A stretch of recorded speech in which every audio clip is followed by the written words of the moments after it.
Yeah.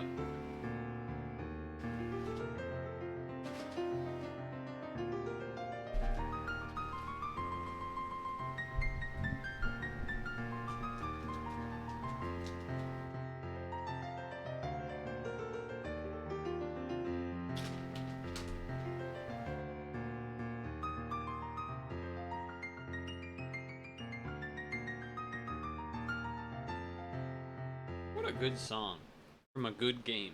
The Sims? Oh, hello. I'm Fuzzy. And I don't mean Fozzie. Muppets joke. Etc. so forth. Alright. Hello. Boom. A bam. A bob. Okay. Zelda Gaming Mystery Solved from Did You Know Gaming? Oh my god, Private Champ. How many views did this get? 200,000. I have no grasp really on how much money a video makes that is of a certain view count. I don't actually know really at all.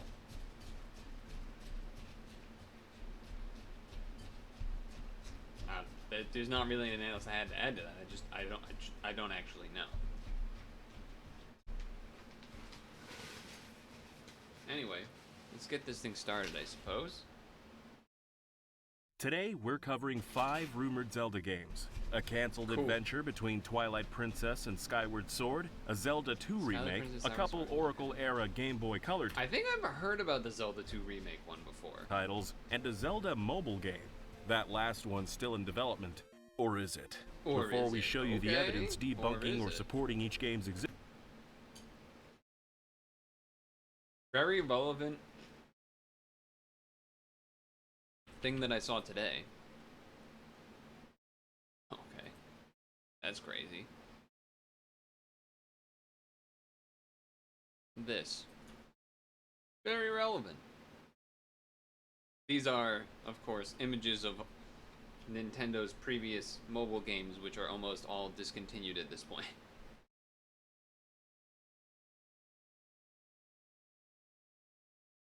Except for FE Heroes and Mario Kart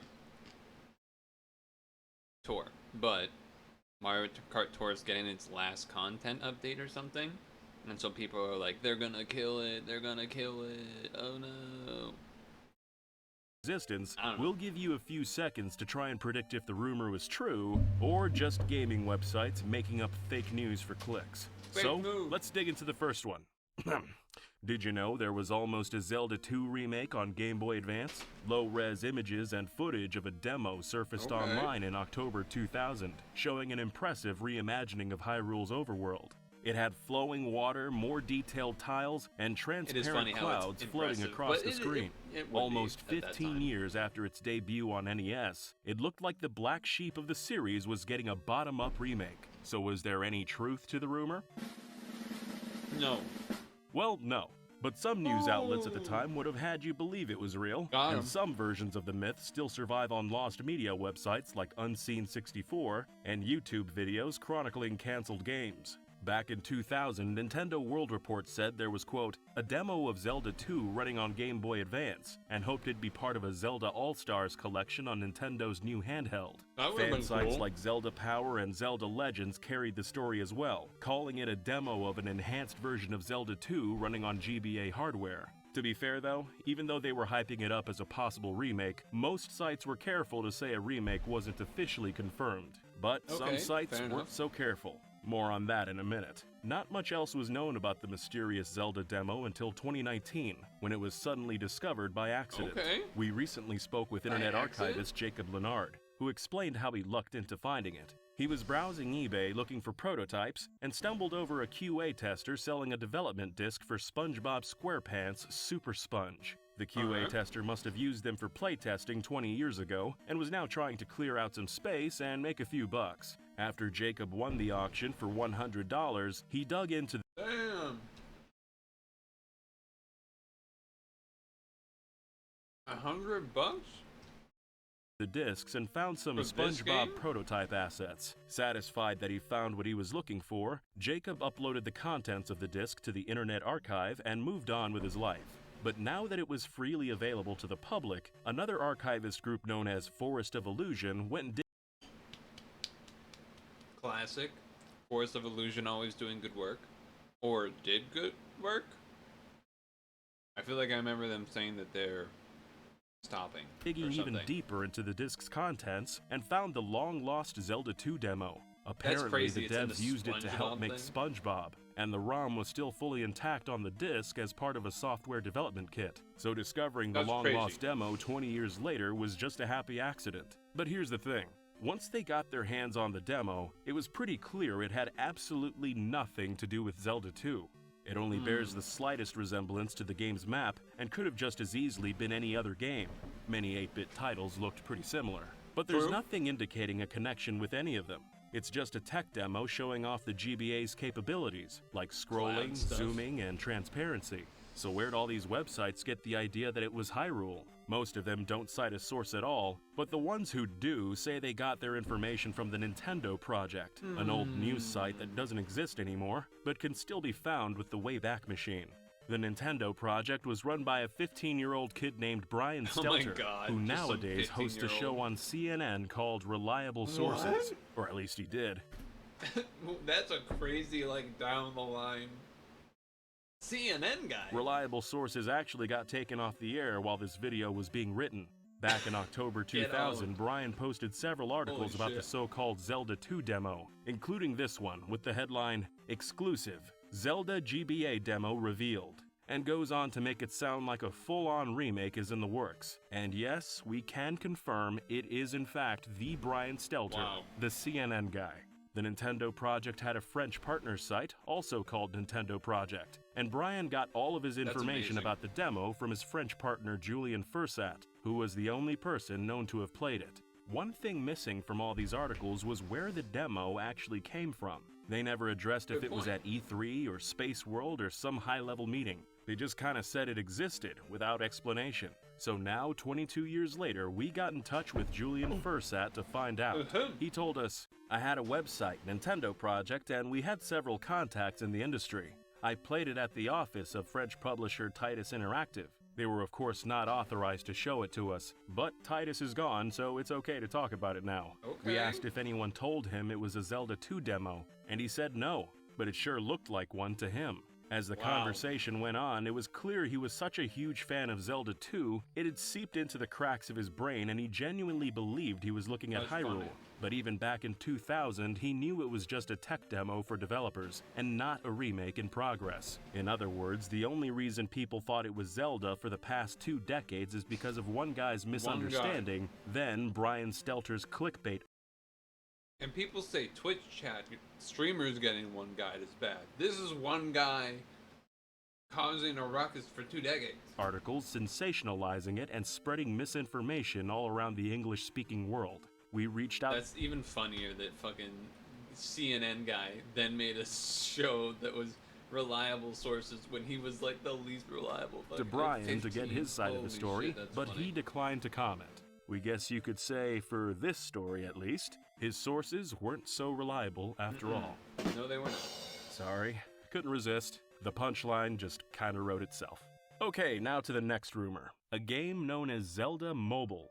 The story was initially leaked through the Wall Street Journal in a 2017 article that relied on anonymous sources. It said in part, quote, "Nintendo plans to bring its video game franchise The Legend of Zelda to smartphones," people familiar with the matter said. The latest step by the Kyoto company to expand its mobile games lineup. Nintendo is developing the games with Tokyo-based DeNA company. Representatives of Nintendo and DeNA declined to comment.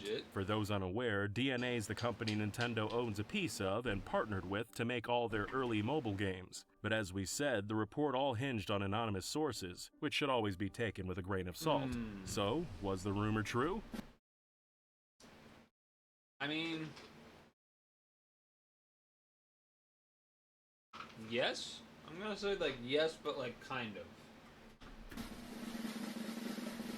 The jury's still out, but we actually think this one might have some basis in reality. Let's look at the evidence. The Wall Street Journal's anonymous sources also said Animal Crossing Pocket Camp was going to release in late 2017, which ended up being true, despite not having a release date at the time. The sources also said a new Pokemon TCG app was also in the works, then one released about a year and a half later. So it seems those anonymous sources might have known what they were talking about. The journal's reporting was also corroborated by the Financial Times 2 weeks later, in an article that says people close to Nintendo confirmed that Zelda Mobile was in development. We talked to one of the article's authors, who told us they did have insider sources of their own and weren't just repeating what the Wall Street Journal already printed. We also checked the Japanese side of the internet. There's a couple app tracking sites with placeholders for Zelda Mobile, but the only sources they link are the 2 articles we just mentioned. In other words, Japanese fans don't know anything more than we do. Nintendo never officially confirmed or denied the leak or made any official announcements, but some interviews from a few months earlier seem to hint at their authenticity. At a Tokyo press conference, Nintendo President Kimishima said together with DNA, they were going to launch 5 mobile games by March 2017. A little while later, when Super Mario Run released, Time magazine asked Shigeru Miyamoto if this was one of those 5 DNA games. He said, yes, this is one of the titles Mr. Kimishima had referenced, but we don't know if there will end up being all 5 of them.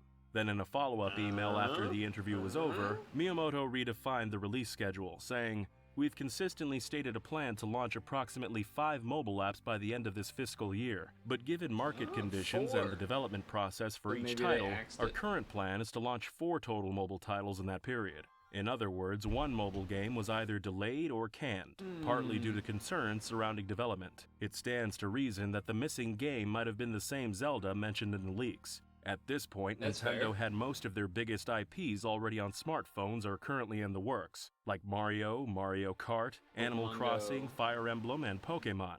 So based on everything we've covered so far, we think Zelda Mobile probably was in the works. But what would it actually have played like? Modern smartphones are fully capable of delivering a traditional... What is this from?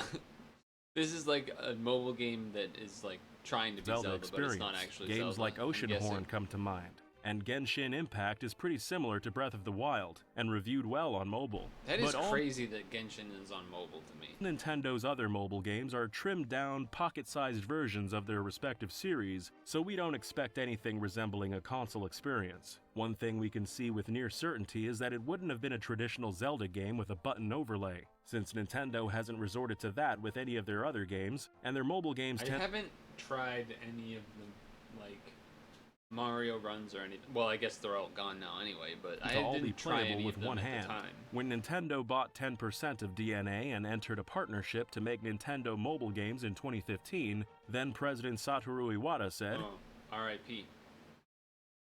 There are significant differences in the controls, strengths, and weaknesses between the controllers for dedicated game systems and the touchscreens of smart devices. We have no intention at all to port existing game titles for dedicated game platforms to smart devices because if we cannot provide our consumers with the best possible play experiences, it would just ruin the value of Nintendo's IP.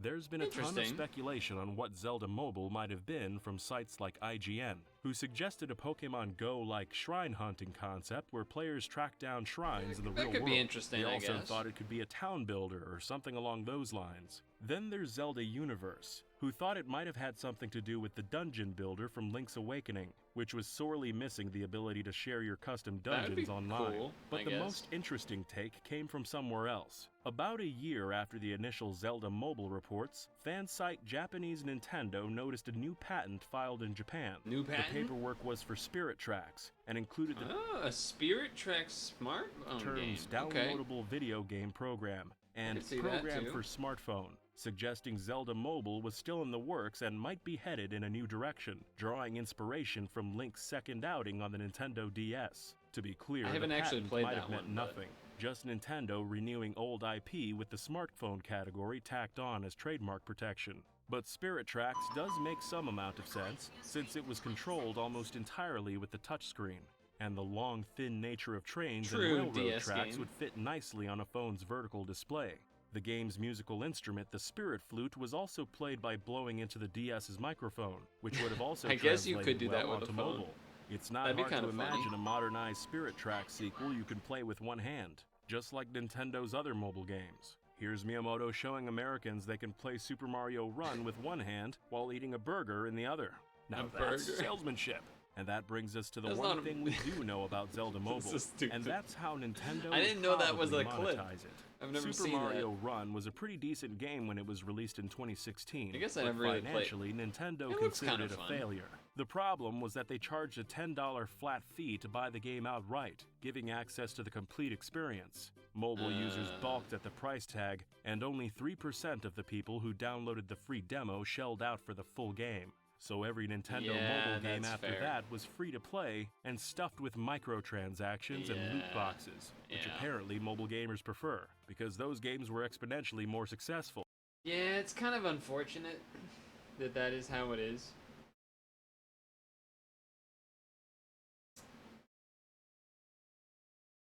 In general, not Nintendo specific, but there is something about buying a full mobile game for $10 versus free to play. Granted, in the case of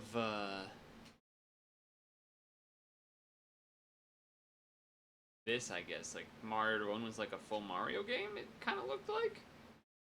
But it was just like with phone controls, so it was like a little bit different of a twist, which is fine. I was gonna say the problem is that paying $10 up front and then not knowing what you're getting, like if you were to like buy a random mobile game. But if you have a demo, then like if it's good, then like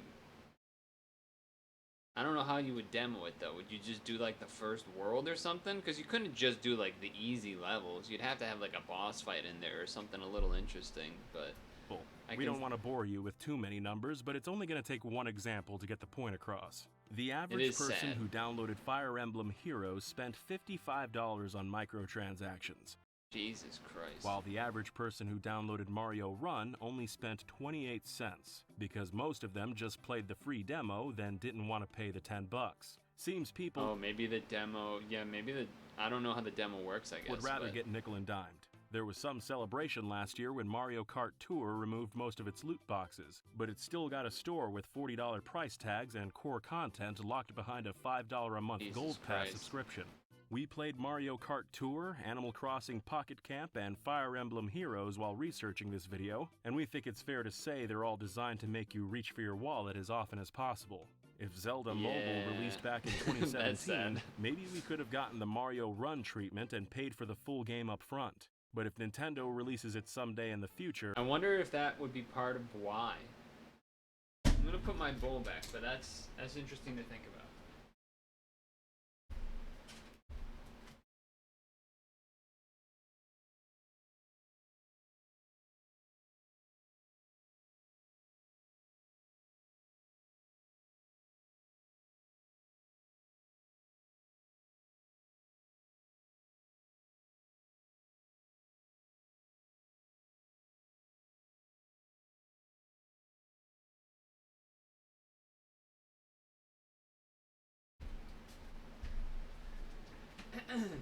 Basically, if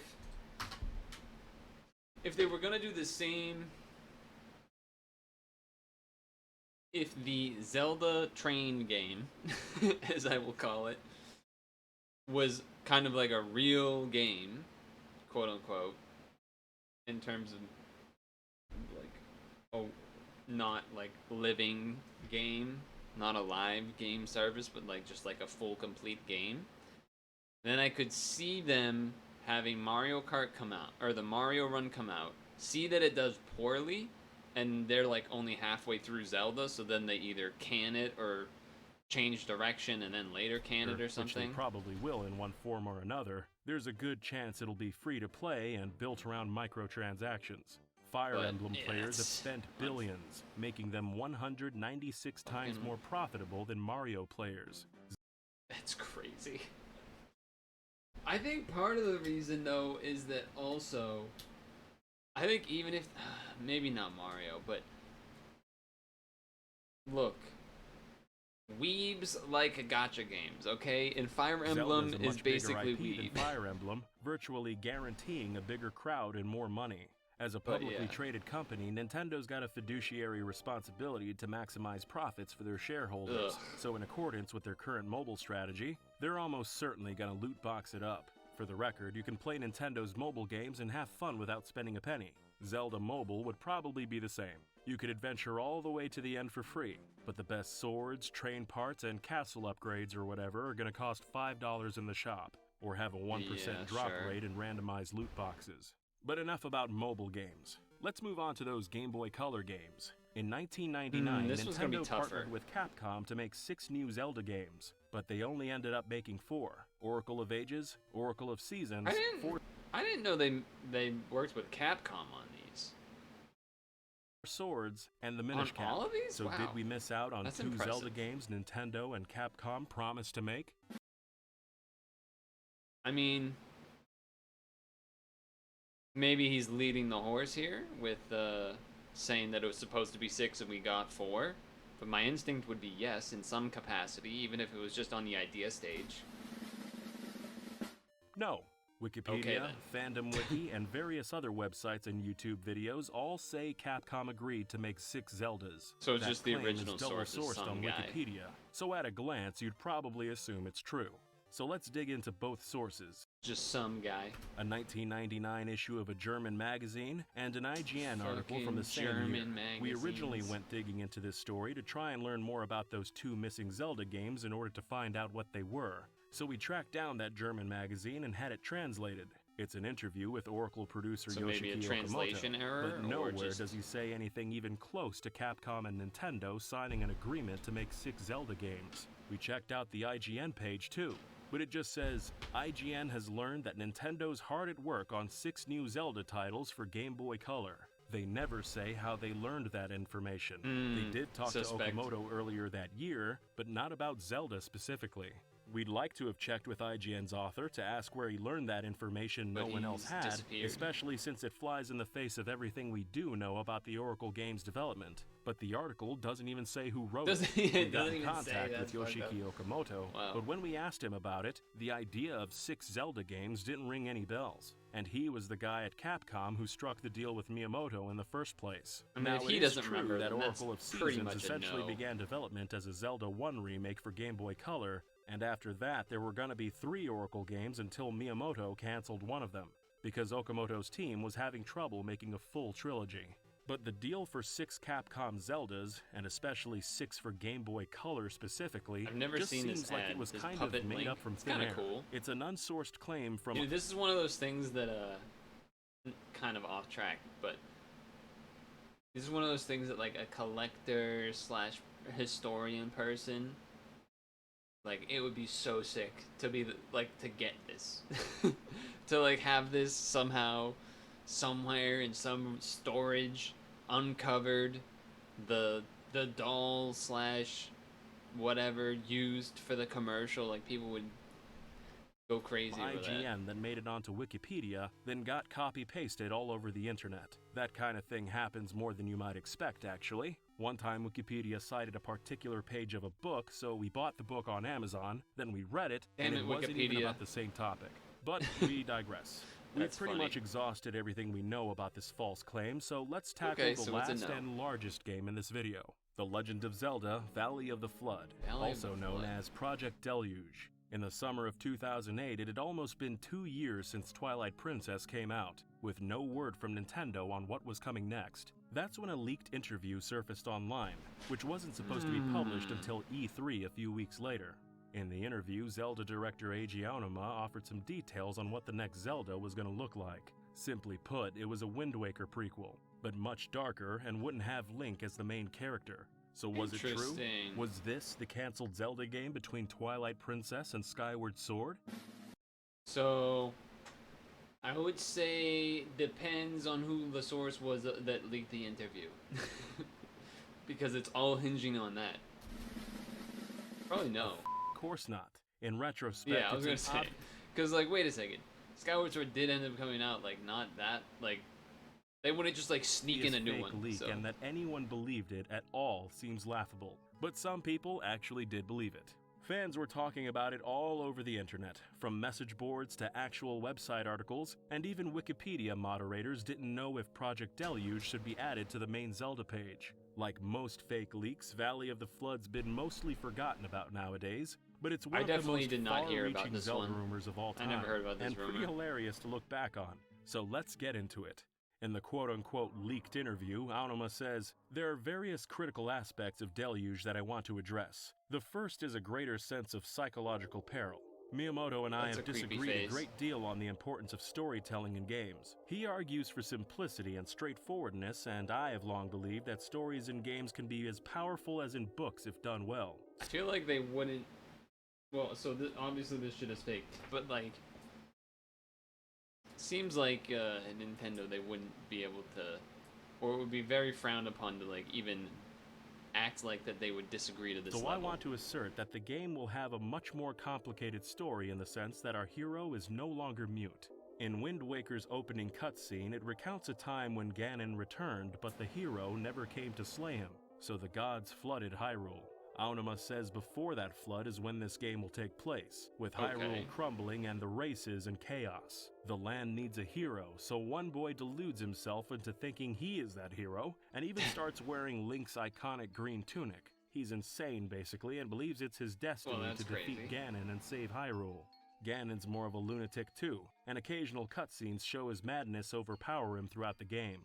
Nintendo is drawing visual inspiration from Majora's Mask to elicit themes of psychological peril, and putting special emphasis on voice acting and a fully orchestrated soundtrack. Yes. A first for the Zelda franchise. This iteration of Hyrule would be more steampunk-themed. Miyamoto was thrilled with the idea, apparently, and some enemies would even fight with muskets. For transportation, the hero has a horse, access to a railroad spanning Hyrule, and a method of flying that Aonuma didn't want to give away before E3. However, world traversal would get a lot more difficult towards the end of the game, when the flooding starts and huge swaths of Hyrule are completely underwater. Nowadays, fake leaks are a dime a dozen, but back in 2008, folks were a bit more naive. Those were the days of gaming magazines and message boards, before Twitter and YouTube were all that prominent. Looking at old forum threads, it seems most fans didn't believe it, but a lot genuinely did, or at least wanted to believe it. There hadn't been a new Zelda. I can't blame fans for wanting to believe the game, or even a hint of one, for 2 years at this point. And Aonuma saying a new one was releasing next year provided fans with the hope and hype they were yearning for. Hope and hype. Other fans were more in the middle, maybe not wanting to look like chumps. Looking back, there's a few lines that make the interview especially suspicious. Like Aonuma saying Mario will have to fix Nintendo's leaky pipes so news of Project Deluge don't make it out to the public. If there's a lesson to be learned, it's to try to only get information from people you trust. And if it's from some random dude on the internet, believe nothing you hear and only half of what you see. Did you also know Retro Studios wanted to make a Zelda Tactics game for DS, but Nintendo didn't let them for the full... But that was, some stuff... I didn't even know the Capcom thing. I don't know how maybe I just knew that but forgot it, but... Either way. Okay, close this. Unity time. Load up. Yes. Okay.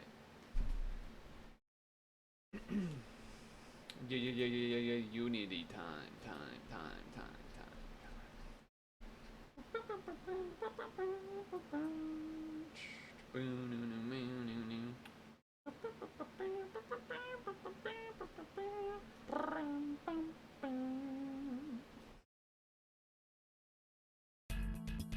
Alright, so it's time for third place.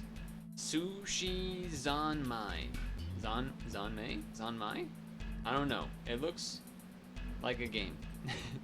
And what does the translation tell us?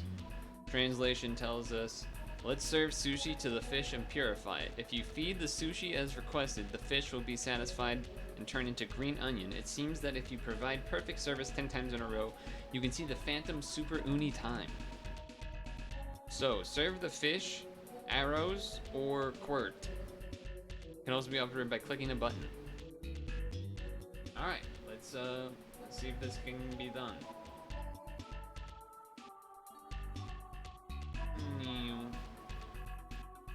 Hide this so it's easier to see the crop.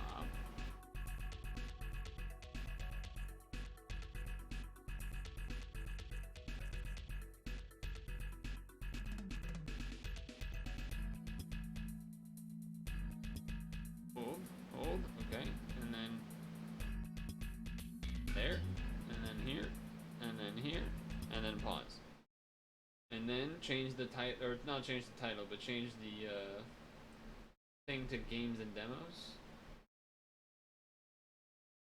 Games and demos time? Alright. What do we have here?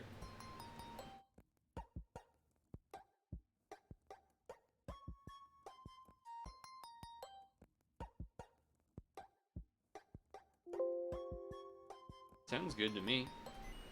Spacebar.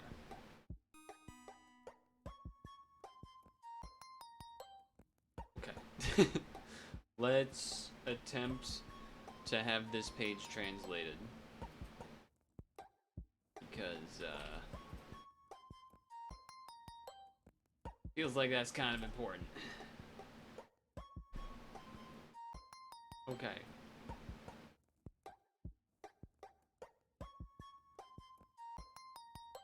The fish is coming out of the picture in the order of the block street. Let's throw sushi. Watch out because it supports every time the fish out.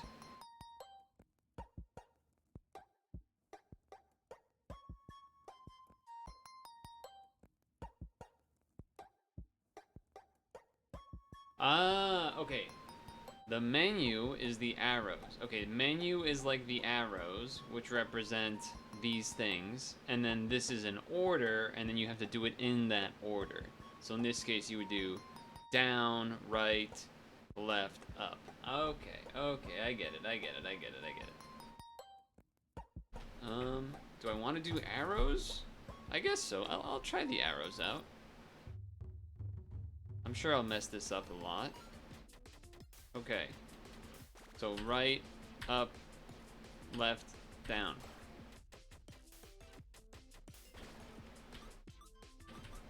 Okay, that was good. Not bad, not bad. It does give you a moment to like look at the stuff before it comes over. Okay, not bad. It's also always one of each type, which is nice too, because then you can kind of mentally drop it from the stack.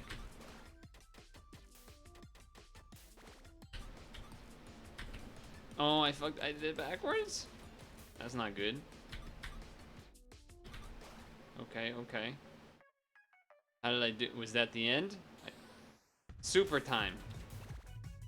What? Okay, so that means that it's all the same.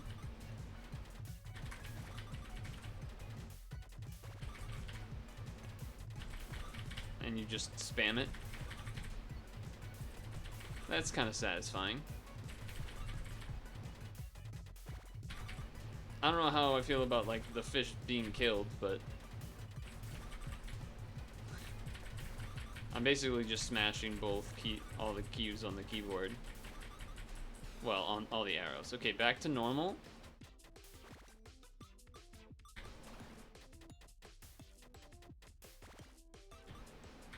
Okay, okay. That one took me a while. Not bad, not bad.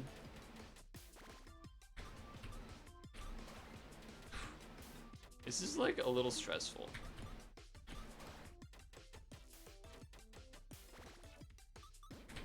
Oh, I double tapped down. Okay, so I didn't realize it would let you double tap that by mistake. I guess it makes sense for the super mode.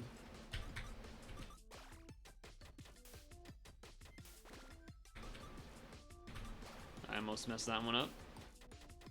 Getting a mistake is a big problem. Do I get super time again? Super time, super time.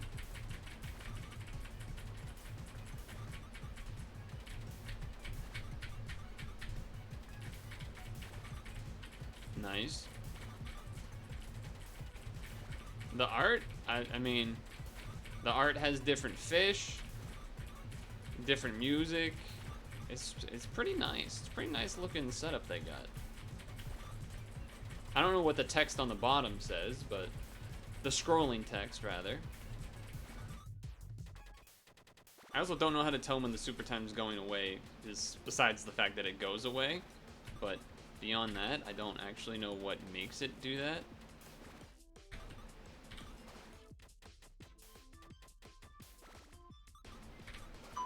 That was close. Oh, what the fuck? Okay, my brain didn't know what to do when the mess up happens at the beginning. I thought it would just, like, kill the run.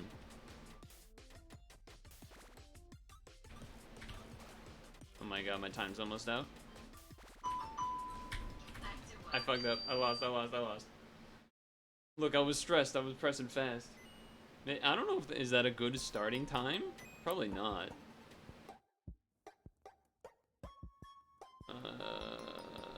T? Okay, that's the Twitter button. R is for ranking. R is for retry. Okay.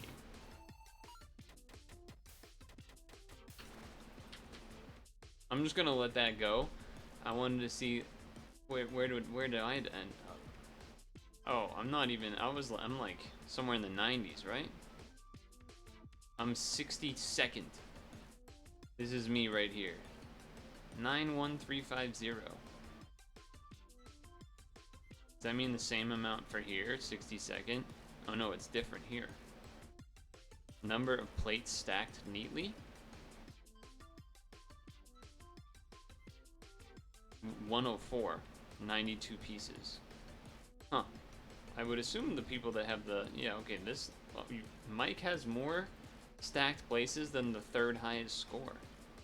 Mike's not even that... Oh, interesting. That means these people have insane scores, though. They're mega gamers. Fair enough.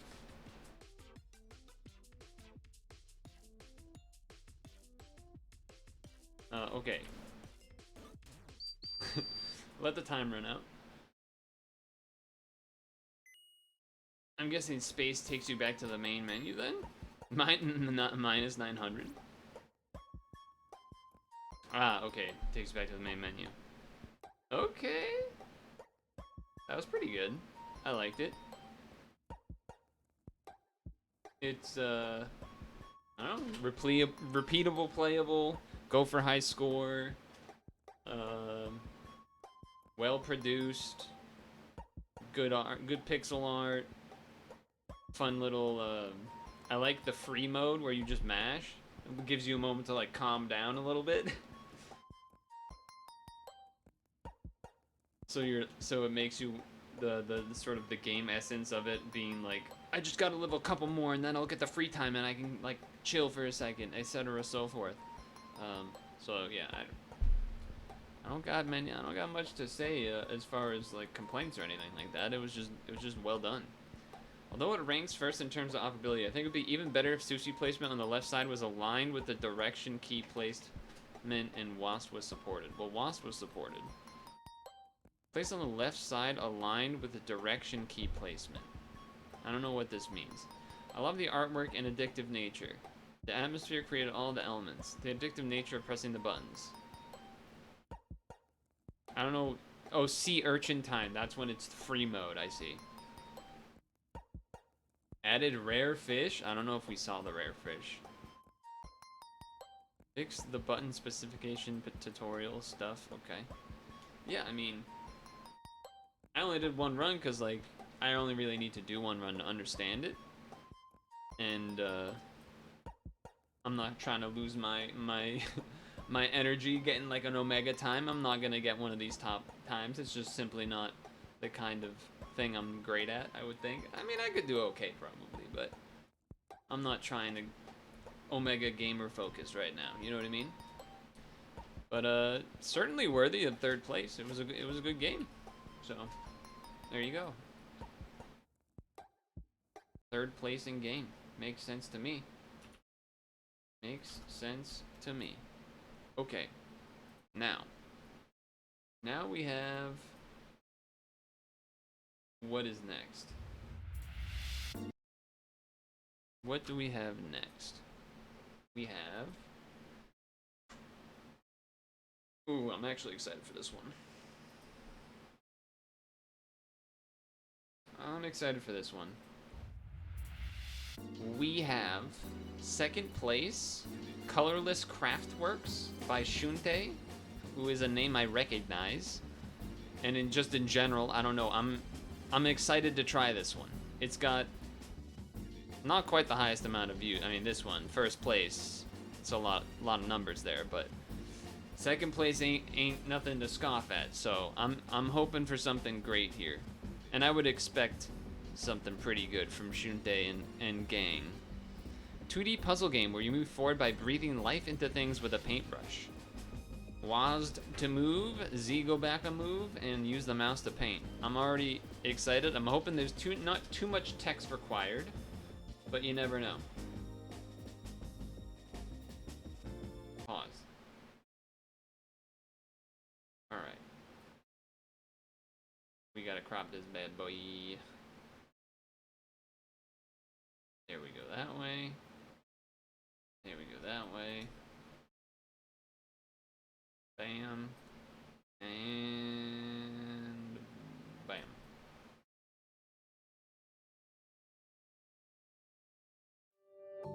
Okay, here we are. I like the music. I am covering the little person over here. So I will temporarily move myself for a moment. There they are. They're great. I assume this is options? No. Oh, language. Yes, thank you. Yes, let's go. I'm gonna keep it lower because I feel like that's probably good. Let's try here. Oh, I'm excited. You already know this is my kind of thing. Movement, puzzle game, puzzle platform with a little bit of, you know, something or other. Artist with mysterious power. Her paintbrush infuses objects with new abilities. Pick up the paint and drag it from the palette to add color to the white objects. And then it's an apple and... Okay. The power bestowed upon objects varies depending on their shape and colors of the paint used. So I'm gonna say we need this, and then if I do this, we can't do anything. But if we do this, it's a thing of water and it explodes. Okay, alright. There's a mouse and it's gonna want cheese. There's a scary mouse. If you get too close, it'll get angry and push you back. Alright, let's just show what it does. Oh no, I lose. Okay. Anyway. Yellow. Cheese. Oh.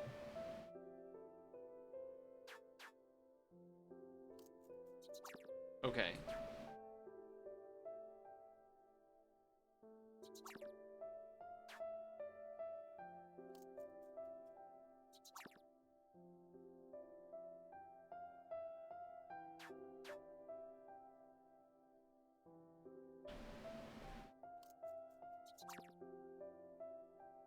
I get it. Okay, so it does that and you have to walk around. Okay. I understand. Just painting alone may not always be enough. Try to think of something interesting. Well, first I want to know what does this look like? That's cool looking. Oh. Okay. Can I? Yes, I can. And then we just have some grass to walk through. Okay, so you gotta mix the colors on the palette. Now proceed with the power of your imagination. The creations you make can be saved in the top right album. You may provide hints. It might provide hints. So it's like a logbook of like remembering. Okay, nice.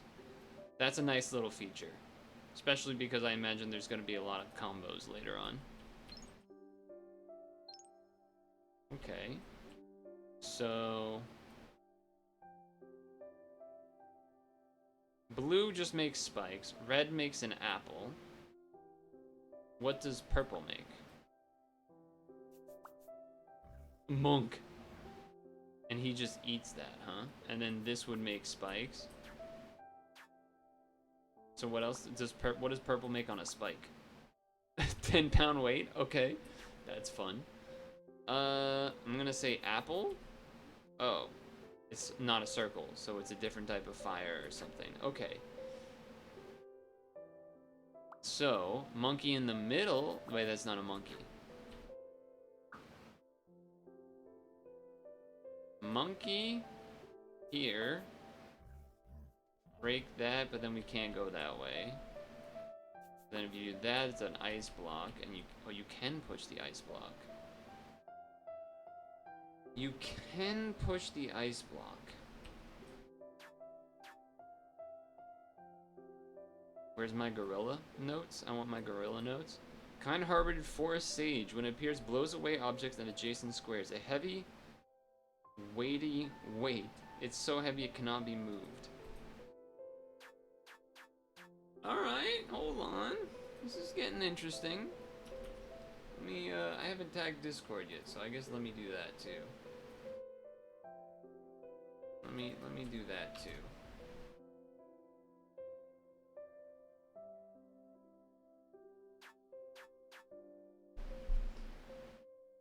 I don't think we know what green on a brick makes, do we? Or does green on a brick make the grass? Or is that a triangle that does that? Red does a fire block, and then red here does fire, which we also can't do. Blue on a block is pushable, but only in the direction of that kind. I mean, I don't imagine you can do this. Yeah, you can't blue on the blue.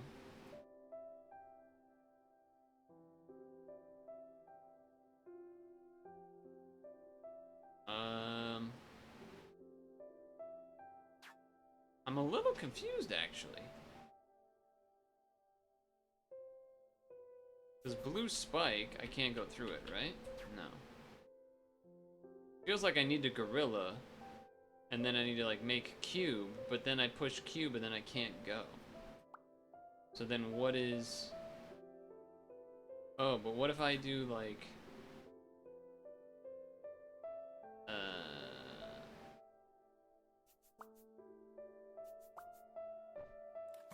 Yeah, something like that. And then...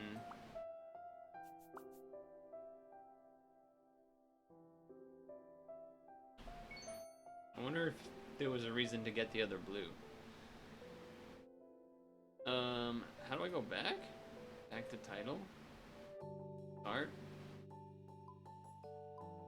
Okay, I was curious if there was any special, like, least amount of steps or something. We go, and if I do the opposite, it doesn't work, right? Oh, it does work. Oh, but then it turns into that instead. Oh, interesting. Okay, well that's good to know. So if I go this, and then this, that explodes. What, I don't know if I've tested what green does with square, so I wanted to test that. It's like a Minecraft block, what the heck? When it melts, it turns into water. Water just waters. Lava. Oh, block is lava, okay. Solidifies. Cheese. Well-maintained hedge. Cannot be moved. Alright, good to know. Alright, go back to here. Alright, let's collect our colors.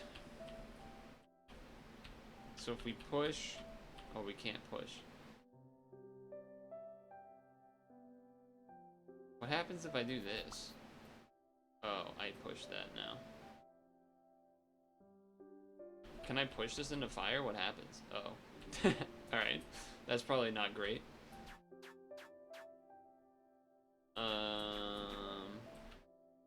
Red, this is fire. Blue circle is water that flops? Okay. If I move this to here, and then I can't do that, okay. I was wondering, yeah, I guess that makes sense. You can't make it a water thing after the fact.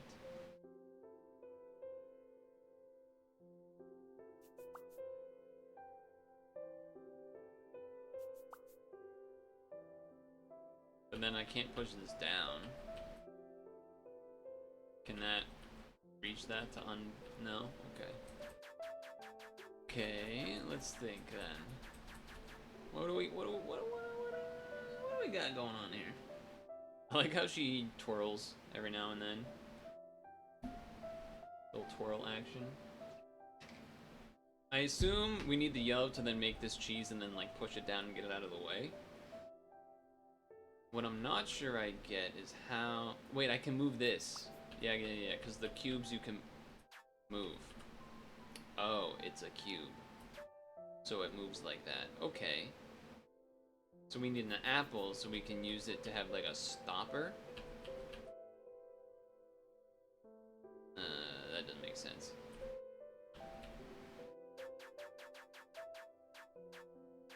Okay, but if I go here, no, and then I go around, push it left, it stops on the apple, then you go up, then you go left, then it explodes. Ah, look at that. Look at that. Get this cheese out of the way and we're done. Okay.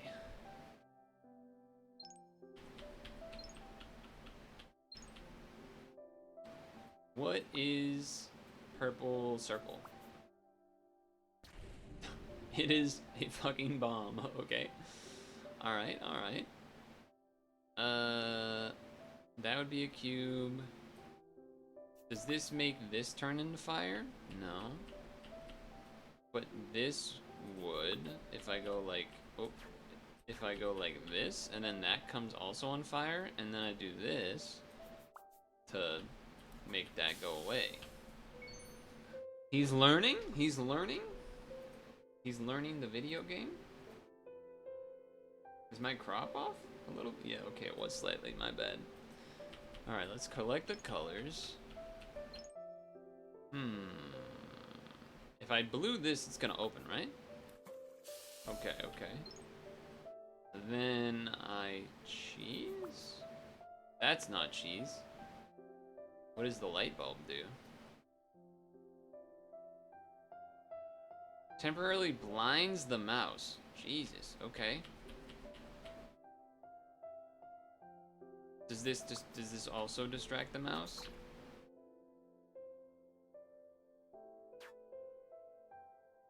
Oh, I can't push it though.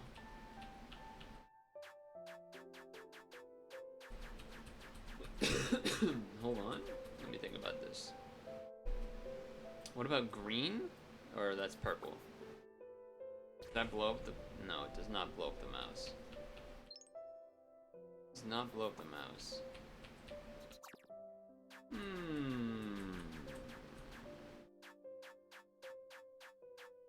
Well, wait a second. What about orange? Okay, wrong way. Fair enough. Blue this. Grab the yellow. Make orange. Orange, you glad I didn't say... Okay, I don't know what that did. Orange. Radiant sun melting all the ice. Okay, well there is not ice that needs to be melted. But still cool.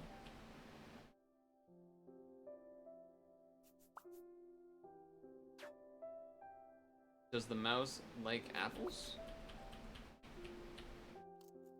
Okay. Oh, that doesn't count?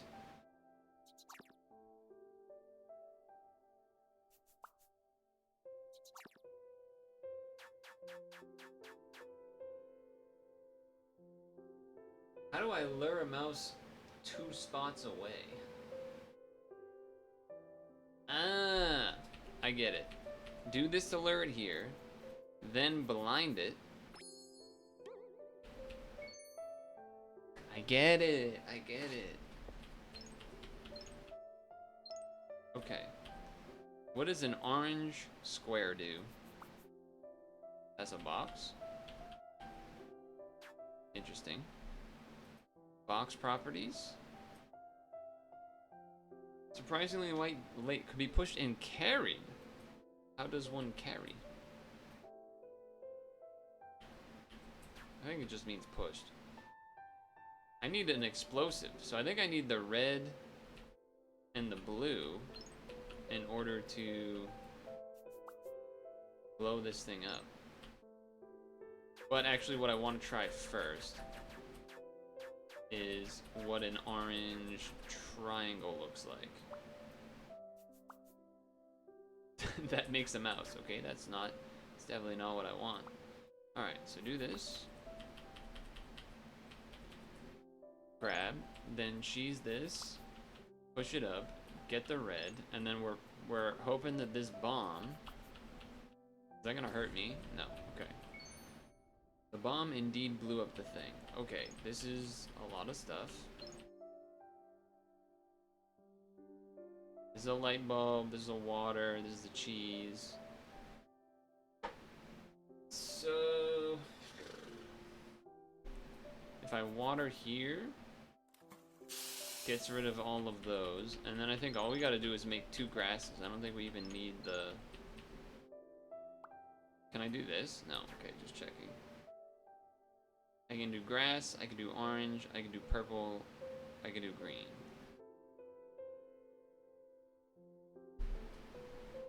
I think that's all there is to it, huh? Is there any... Do I not know what the box does? No, I know what the box does. I don't know what the extra red is for. Oh. Look away from your screen for 20 seconds. Oh.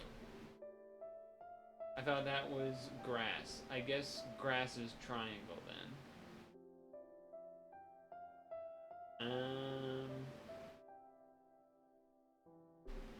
Okay. Well, wait. No, that wouldn't work either, right? What does yellow on the box do again? Oh. Oh, but that can be bombed? But it wouldn't be close enough. So I could also blue here as the start. It's like the same thing, but then you have 3 things to go through. But I don't... That seems not better. That doesn't seem better. This is a fire. This is a mouse. Yeah, I don't want that. Purple square? What's a purple square again? The monkey? Ah, but then I can't get past the monkey.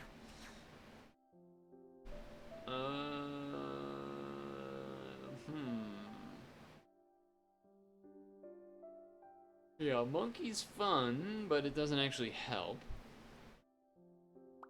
Orange. Right, that's the mouse, my bad. Orange. This is a cardboard box. What if I did... I do feel like there's an extra red that I could make into an apple or a fire or something. Yellow is light bulb, right? Yeah, it doesn't do anything. And then green circle is a melon.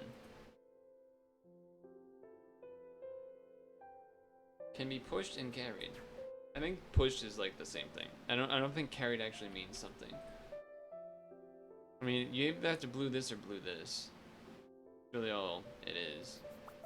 My instinct says do this first, because then you don't have to get through it. But maybe that's part of the trick. But I don't know what you would... I mean, you can...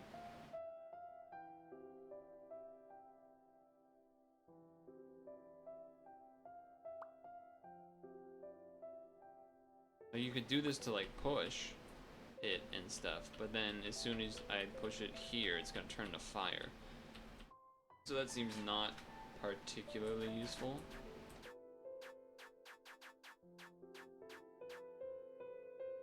So, and then this is, what is this again? Yeah, that's that.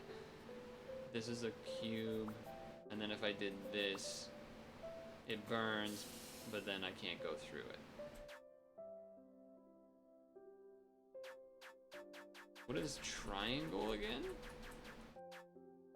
Would that work? I do this side, then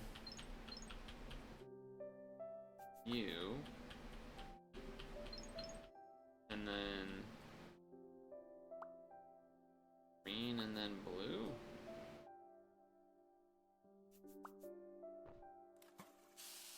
Oh. I was hoping that would work. Well, wait a second. What about before turning this one on fire.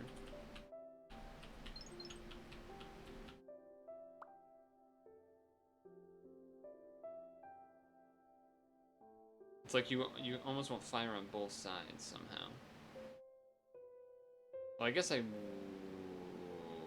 well, how does this work again? If I go blue and red,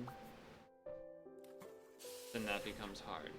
But if we go green and then red and then blue,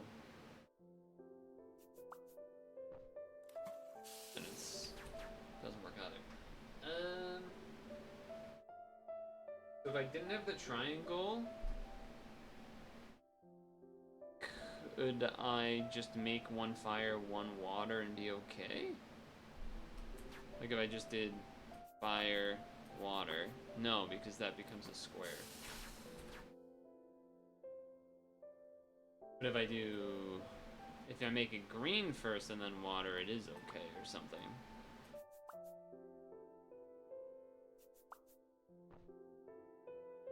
Well, I guess not. I'm so close. But there's also no way to get fire on both sides and then water in the middle. And if you make a purple this, that's just a weight. And that nothing can really work with that.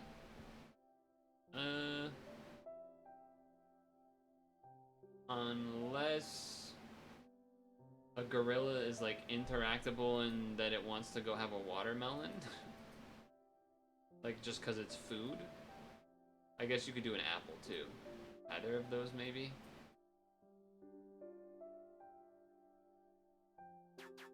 I don't know. I'm gonna back up. We're gonna try this side again.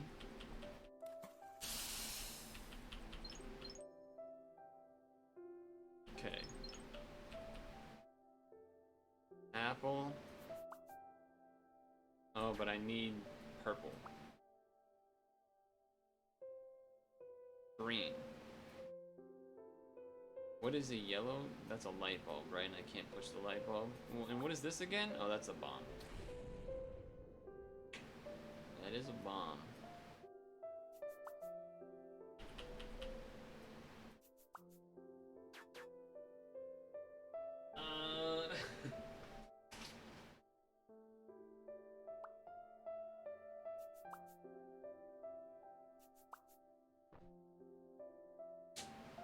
Square, man. Square?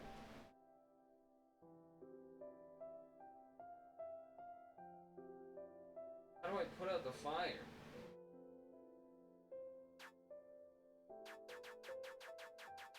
I only start with a blue and a... Then you just become cheese, right? Does that come on fire? No.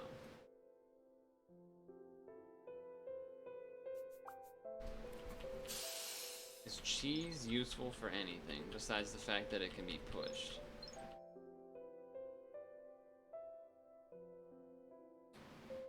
Does a gorilla chase cheese? Does he care about that? No. You know, it was worth a shot, I guess. Maybe. Probably not. And then this is a light bulb that does nothing. The light bulb just works on the mouse, right? Not on a gorilla.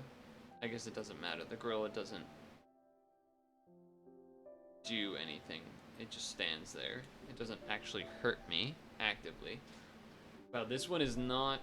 Is there a color I'm not doing? Orange? A mouse? Orange, but that's triangle, and then I don't have cheese to move it, so that doesn't really make sense. Orange circle is... What's orange circle again? That's the sun that does something. Melt all ice. Oh, maybe that's it. Oh, maybe that is it. Ice, ice, and then make a sun? I was thinking the range of the sun mattered, but maybe I can just do this. Ah, okay. Infinite range on the sun. Alright, so... Wait, hold up. It's like, wait a second. Because this makes that we don't want. This freaks out the mice. Makes them blind. How am I gonna do that, though? And then what's this again? That's the gorilla. Or a bomb. But I could only lure mice with cheese, which is triangle. And orange is a box or the sun. And green circle is that, and green circle is melon, which I don't think does anything. Oh, it does. I did not know that, I don't think. But now I don't have a light bulb. Although, do you kill things that are that close to you? No. But what if I make this an apple first? And then bait the mouse one square more, and then make a gorilla. Ah, look at that. Okay, so mice, we're almost there, just a little further destination. A fine challenge might be tough with creative imagination, you'll surely overcome it. Okay. We learned that the mouse will follow other foods. We're starting with RYB. Or RBY, Ruby. Okay. Purple triangle is the weight, right? Yeah, okay. And then green triangle is grass. Orange triangle is a mouse. Orange square you can just push anyway, right? Like I could just do this. Oh no, okay. You can push it onto paint, but not onto other blocks. Fair enough, I guess. Fair play, fair play. What else we got?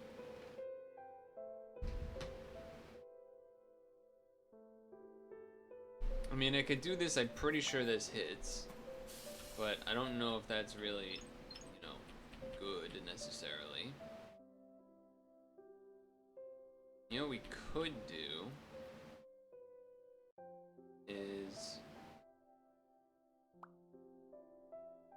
green this. Oh no, I need another blue. I guess this works. Do that. Oh no, it doesn't. Makes a standard.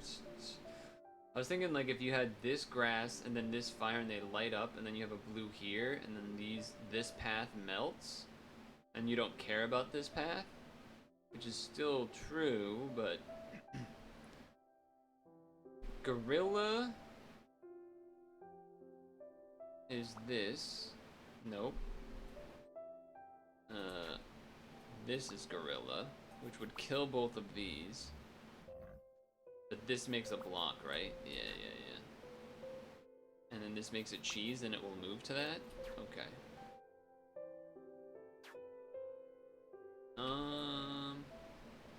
What was the other alternative here? I guess I can go back and get the other red now. Just, I mean, don't, oh, we can't though, because the mouse will yell at me. Right. So what I could do is I could do this. Sorry, wrong thing. I could do this, so it moves. Then I do this. But I don't particularly, I get, okay, what about this? And then this? That does not light up that, okay. And this will just melt that, but then this is... Does cheese turn on fire if I do that? No.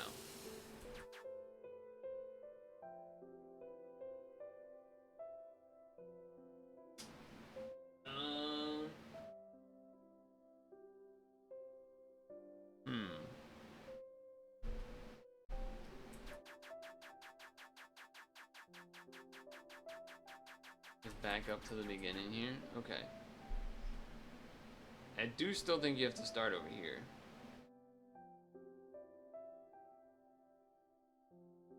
Unless you did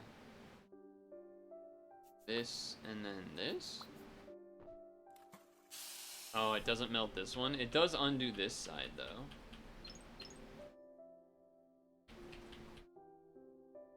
So maybe that means don't water this right away because we know we don't need it, but then do this to get rid of this one. Makes sense to me. Little double efficiency type of deal. Okay, and now we got grass, which makes sense to me. And then a cardboard box. That is not a cardboard box. This is a thing I can't walk through. Okay. That moves the cheese, but we don't want that.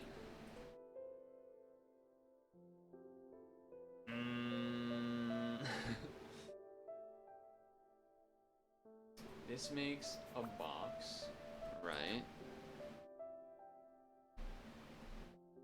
What else does that do?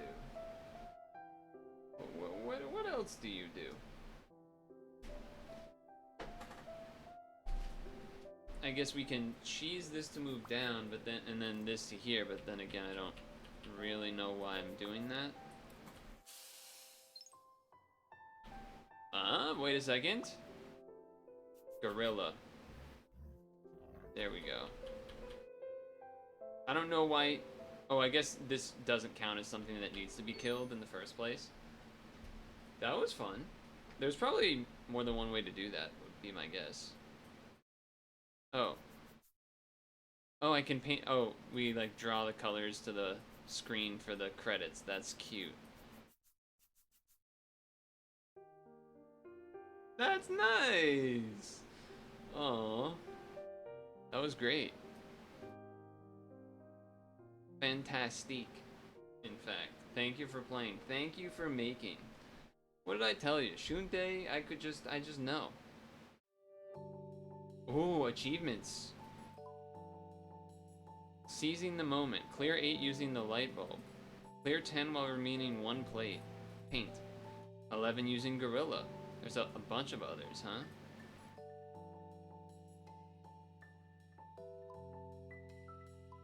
Oh, bonus levels. Let's go. Thank you for playing until the end. Beyond this point is a slightly challenging bonus stage. Feel free to enjoy it at your own pace. Let's go. Bonus stage. What does this do?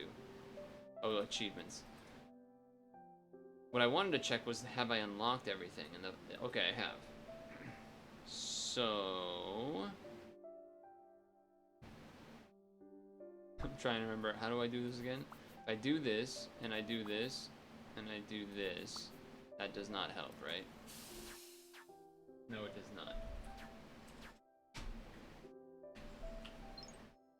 I can push these, right? I can push those. I can push those. Oh, that doesn't help. All right. You know, before doing this, I have to pee. I'm too distracted. I have to pee.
Okay.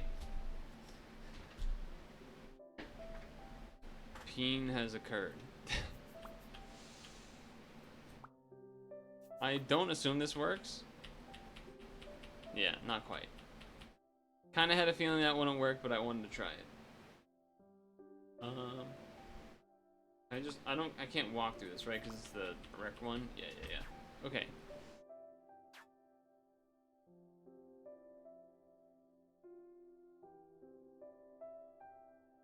Two blue. One that, one that. That becomes fire. And this just makes a gorilla, right?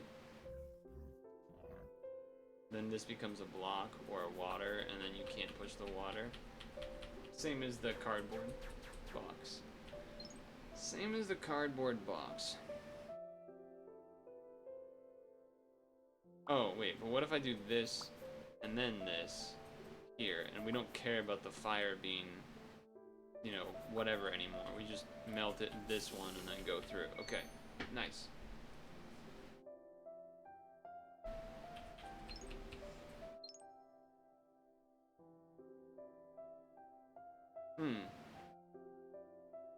So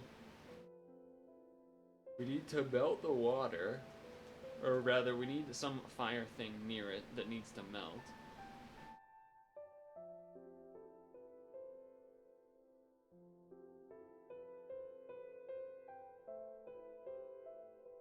It's a little weird because, I mean, I guess I have to make this grass. Because if I make anything like a shape that I can push, I can only push it and then I can't actually do anything. So I have to do it like this. But then I don't really understand what happens after that. Because that's not in range.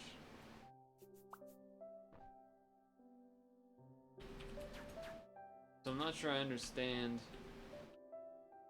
what it wants me to do, I guess. How do I move? Because you can't move something and then have it be... Oh, wait. But if I have yellow, then I can make a sun. And the sun will melt the ice. We have to remember our interactions. So, this one, because it explodes on its own? Yes. And then make a... Oh, but I can't make a sun. Because I just did what I just did. Okay. Right.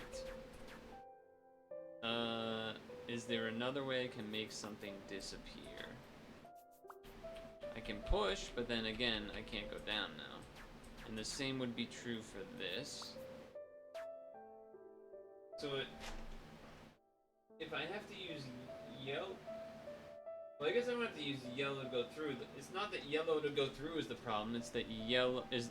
Sorry, it's not that water to go through is the problem. It's that water on the circle is the problem. Because then I can't make the sun. It's also two fires.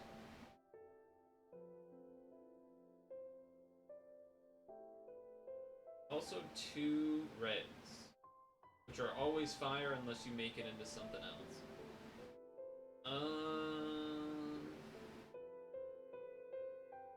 I mean, if you had a gorilla on the top square, then you don't have to use the circle, which you want to use, which is what you want to use for the sun. But you can't get a red to make the gorilla until you get through.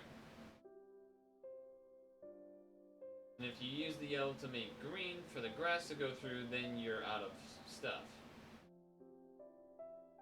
This feels like a scenario where I need to make a sun, but I don't know how I'm going to do that. I don't know how I'm going to do that.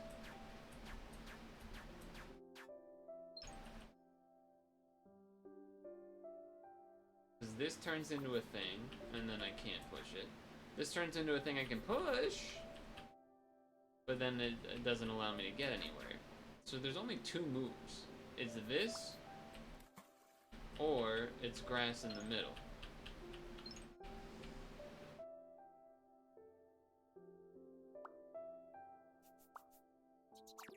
Okay, that's a mouse.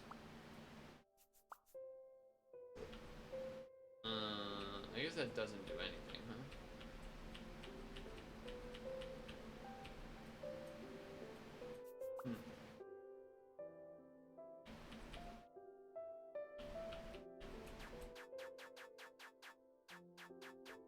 feel like I need to make a sun.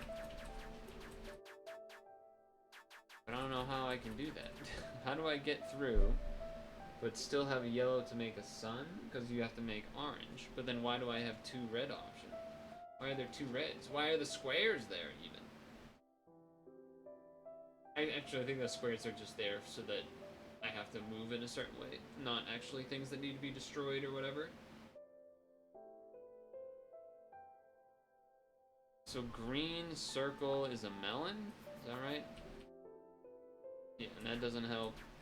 Green, this is just ground, which is not helpful either. Light bulb is not helpful. Cheese is not helpful. Box is not helpful. So there's only 2 moves that get you through the beginning. It's either grass, and then, okay, now I can walk. Or it's the blue in the bottom.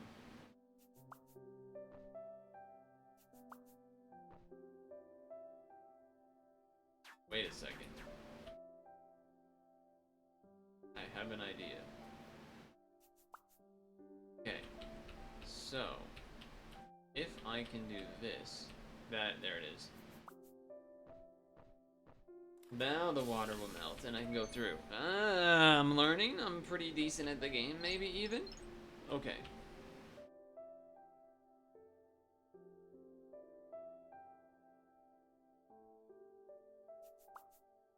You can push those, and you can push this. So you do that because you need room for the cheese to be pushed. Then you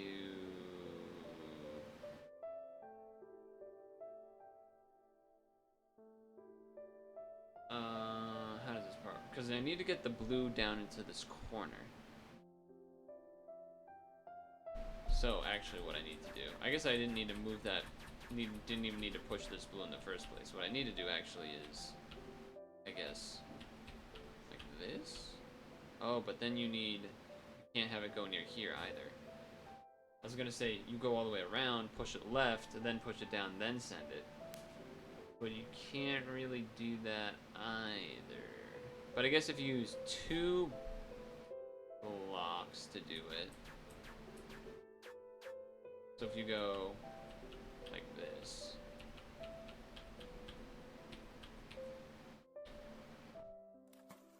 Then you do the same thing, but here now. Now you... Oh, wait, but how do I get on the other side of it? That actually didn't help, did it? If I push it left, it stops. So I push it left and it stops here, but then I can... Is there a way for me to move the cheese around to here? I think so? I think so.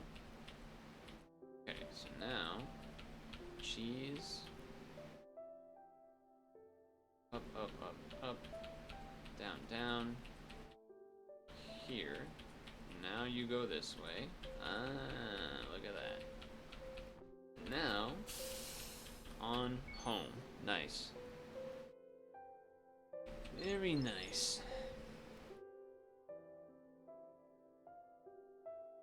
So this could be cheese.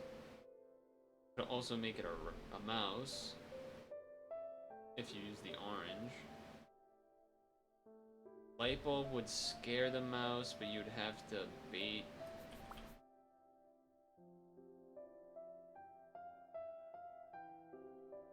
If I bait the mouse here,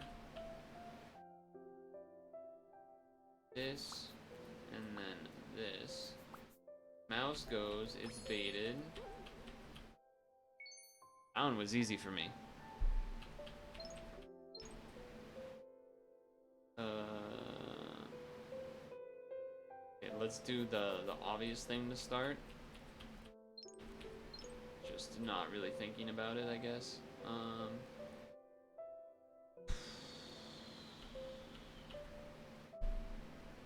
We can make... What can we do here? We can make an apple, but then you can't send it down because it goes on fire.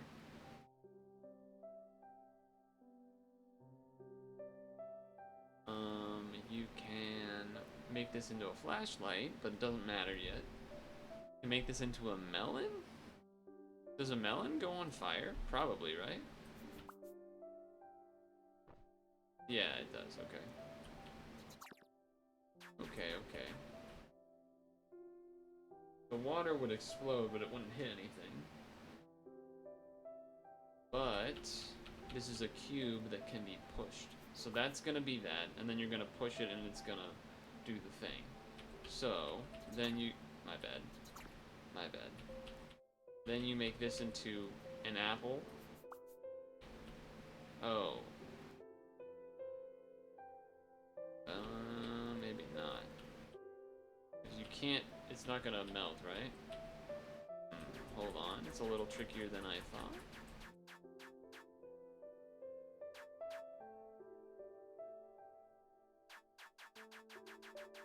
It still kind of makes sense to make this an ice brick to push it. But I gotta get something here, but still be able to go around the mouse, which I'm not sure how to do that.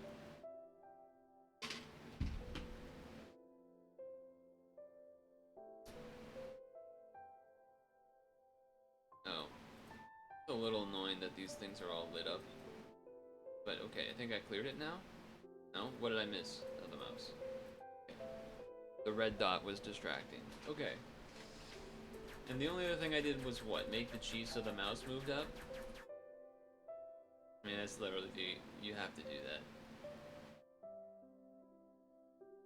That's the only thing you have to do that.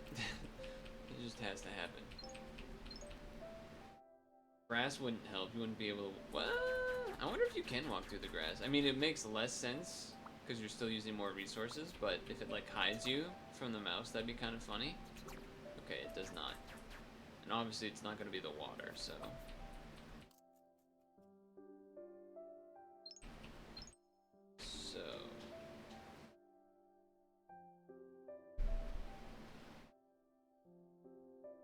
The problem here is that we want to put the apple here or even here, but so that the water will put this out and then we walk in. But if we move the apple here or here, then I can't get past the mouse. And if we make it orange, it just does the sun, right? And then it just disappears or whatever. So that's not what you want. I don't imagine that the box is gonna help me at all.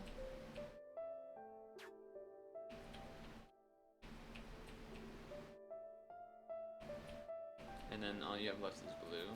That's just not gonna do anything.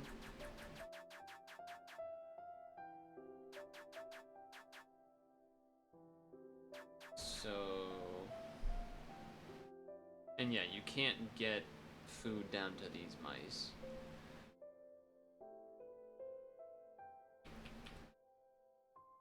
So if I go orange... No, my bad. My brain was like, orange here makes a cardboard box. Not quite. Problem is if I do this, I can't get by anymore. So if I only do this, and we do the water, then it doesn't work. And then green isn't gonna help.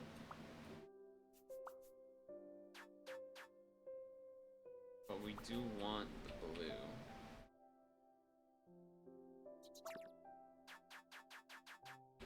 But a blue at the beginning doesn't make the mouse move, right? And there's no other way to get past the mouse, I don't think.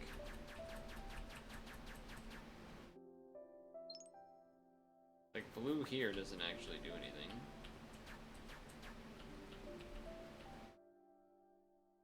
But, I mean, it has to be yellow. It has to be that. I don't see how it's anything else. Making a gorilla is not going to do anything. Making a bomb could be interesting, but it's not near anything enough to matter.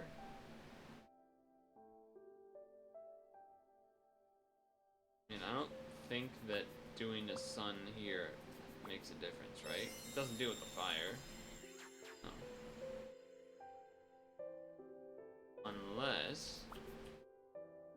Unless the explosion of this is close enough where it undoes the fire, but I don't think so.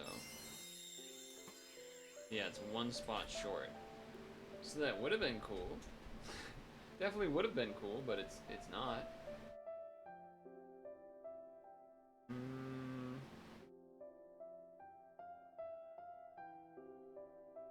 This one has me stumped.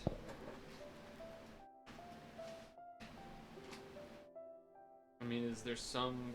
It doesn't make sense that... It feels like it has to be the blue box here. Or the blue cube. What is a watermelon gonna do? I mean, the watermelon you can... Like, oh, now he eats the watermelon, but how does that help you?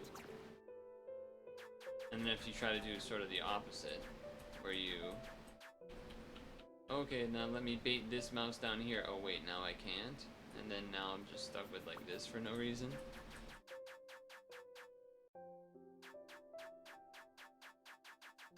So how do I...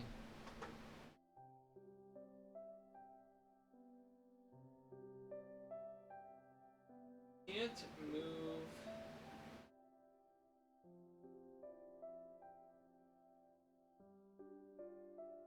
I don't know. I feel like I've done everything. This is not gonna blind a mouse that's so far away. And you can't push these while they're gray. If you could do that, then yeah, you could do a lot of things to win here. What about making this whatever it is, like a thing? Then using this to like manipulate the way we want to push it or something. Okay, thank you. So if I... How do I do this?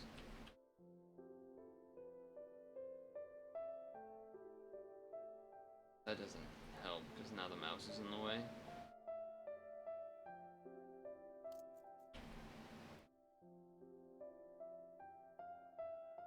Yeah, so now it's just back to where it was before.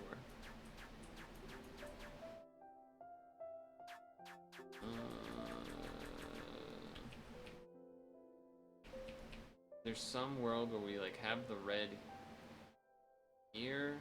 No, you have to. At most, it can be over here, and then you push it.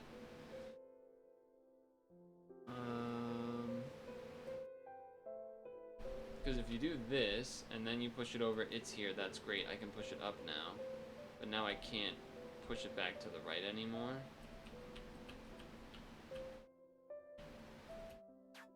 Because we need to send it down, kind of. Well, actually, wait a second.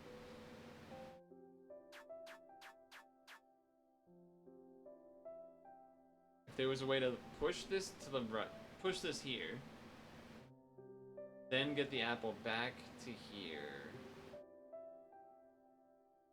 and then push it from the left to the right. That makes sense?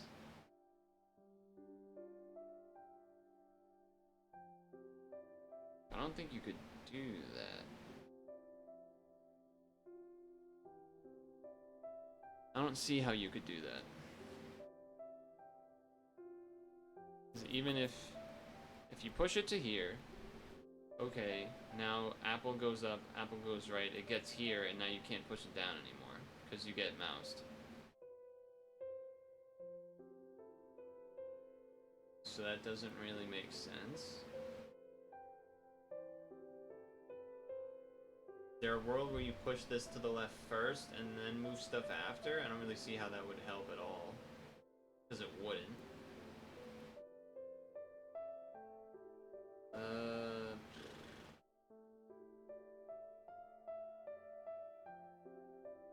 I'm lost. I even was thinking some real not outside the box, but other ways of thinking. Like using stuff to manipulate how you can push it. You can push this up to start and then left. Does that help at all? Because you could have it in any of these spots. I guess if you had it... if you had it here...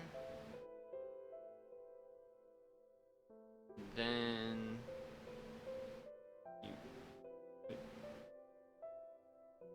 It's not like I can go above... Like, I can put an apple here and then push it across here, but then again, now the mouse is in the way. But then I push the apple? And the apple turns on fire?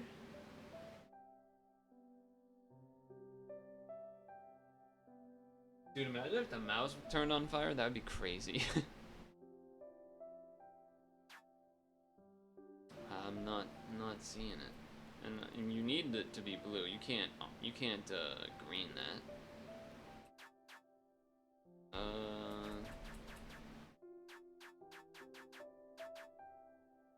Push up, push left, even if you have apple here so it goes here.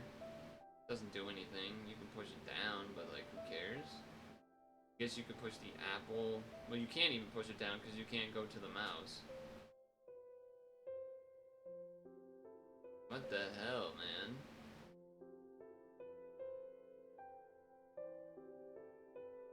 man? I don't get it.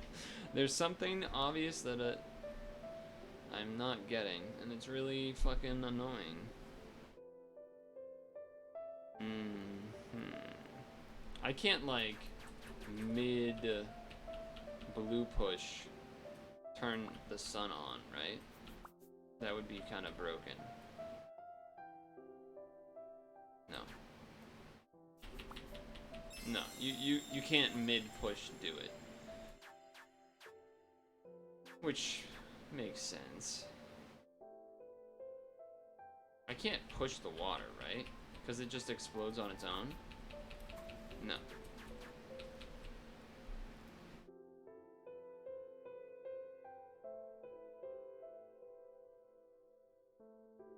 No. I don't get how it's anything but what I'm already doing, which is this and this, and I don't know what the yellow would be for. But how do I push these things so they work? That damn mouse. That damned mouse. Look away from your screen for 20 seconds.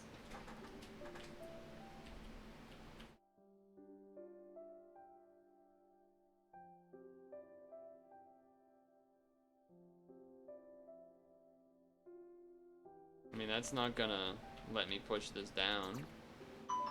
That's like your best shot, but it's not gonna work.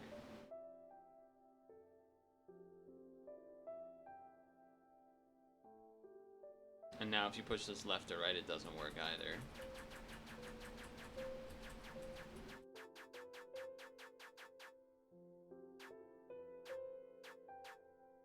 And again, I could do this. I can't do this though, because then I can't get past the mouse, so... And then that just turns into fire, and then this just goes by and nothing happens. It's fucking impossible! To the beginning, to the beginning. Can't believe it's already 7. By far the hardest. Definitely been stuck on this one the longest by a large margin.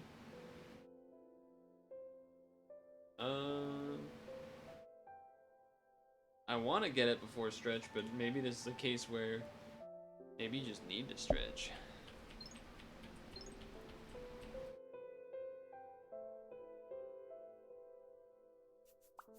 Blue does nothing. That's a block that doesn't do anything. Green you can't push. And you can't get by this. You can't get by the top, even if you made it into grass. Which which is a shame. That would have been kind of a cool interaction. You're hidden in the grass type of thing. Which leaves cheese. That's like, it's literally the only thing. Or, like, no, but you can't push that, so... Yeah, it's just cheese. Cheese is the only thing that would do anything. Unless this somehow hurts it. Obviously it doesn't.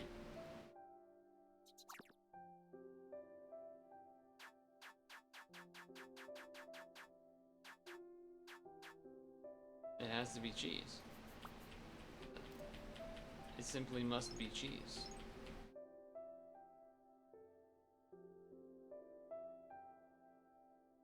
So, what the fuck? What is it then?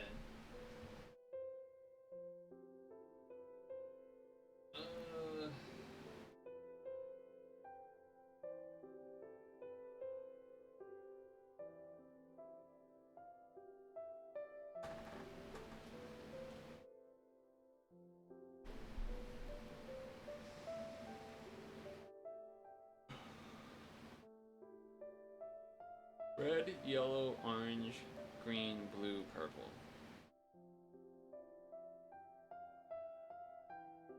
Yellow makes a block, and the block can't be pushed, right? Orange makes a cardboard box, which can be pushed, but it doesn't do anything. I don't believe it does. I don't believe this does anything with the mouse, right?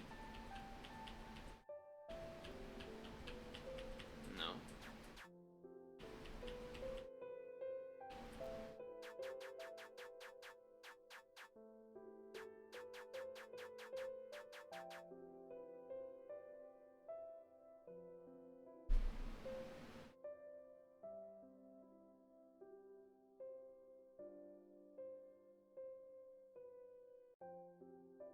If I could get the ice block here,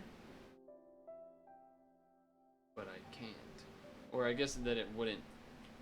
I can get it there, but it doesn't do anything, right? Unless I'm like mistaken. I'm pretty sure I did this. Yeah, and that doesn't melt anything. So now I can't go.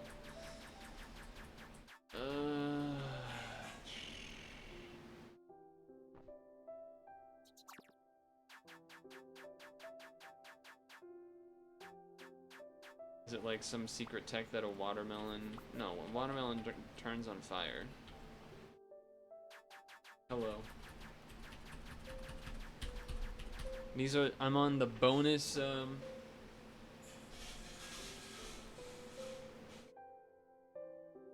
Shed Ninja's cool. This is, God, I don't even want to explain it. You use colors to make stuff. And then there's specific interactions. I've beaten the main campaign of the game. And then now these are bonus levels. So they're harder.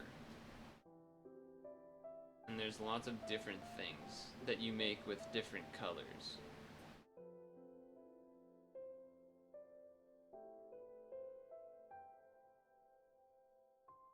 Surrounding 8 squares? Yeah, that doesn't help.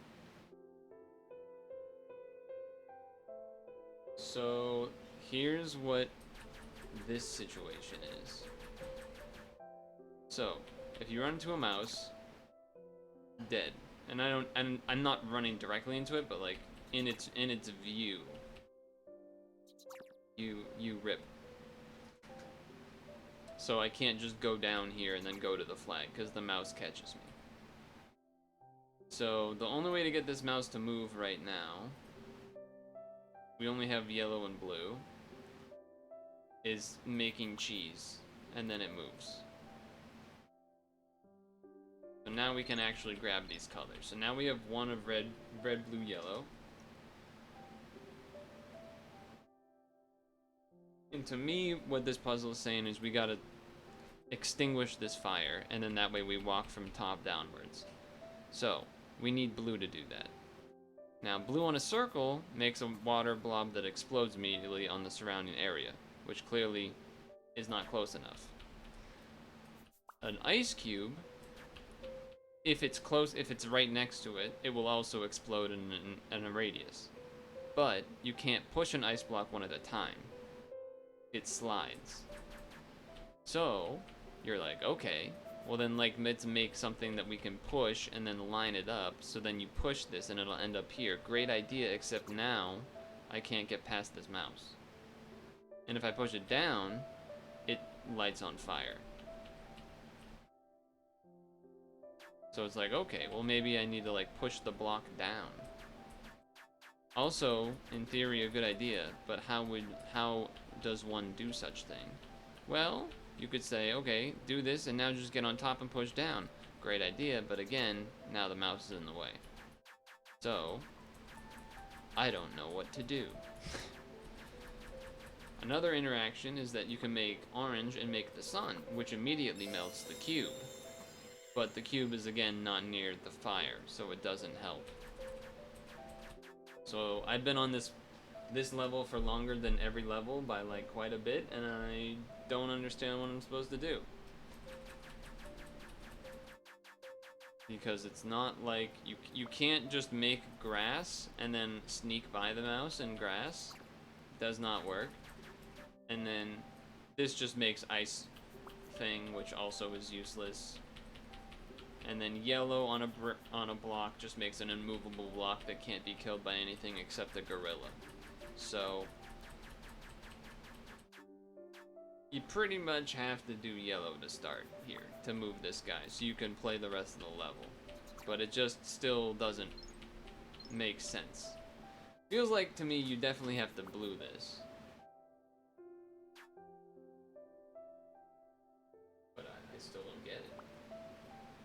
And green on this is just a block that you can't move anyway, so it's useless. And then similarly, you can make this into a watermelon that also lights on fire in the same way. Now the only thing that could maybe make sense here, and I am thinking this maybe is the potential, is that you use like an apple to then move the mouse somehow. And then now that makes it so like somehow I'm able to like move the ice cube in a way that matters, but I still don't actually see how that's possible. Because as soon as I push it once to the left, it's in the corner. I can't push it right anymore. So it's just, it doesn't actually make sense to me. Unless I do this, unless I do this first. And then push it. And then push the mouse, but then I still can't push it down. So it's like, I feel like I've tried every fucking possible thing to do. Unless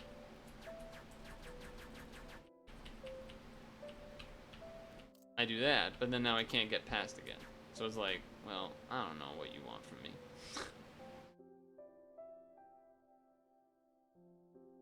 It simply doesn't make sense. And I'm ready to stretch break because we're past 7 by quite a bit, but then I felt bad that I was gonna stretch break because then you showed up because you always seem to show up right at 7 when I'm gonna stretch break.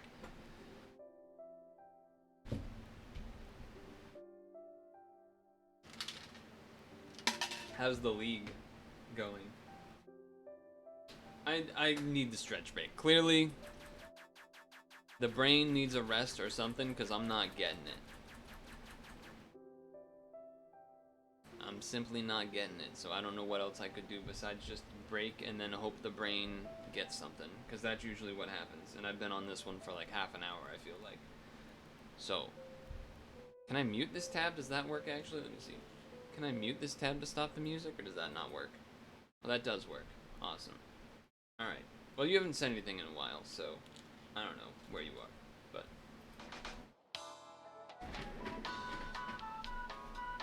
We know your time is valuable. Thank you for holding. Someone will be with you as soon as possible.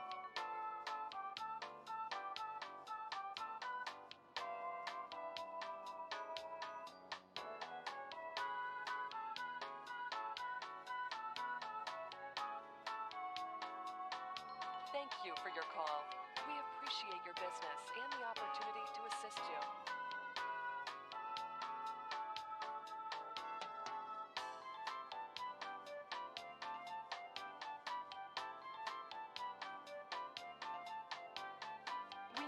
time is valuable. Thank you for holding. Someone will be with you as soon as possible.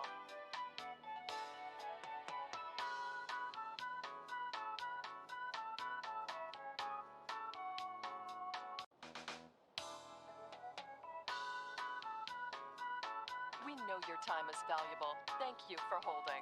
Someone will be with you as soon as possible.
I got nothing.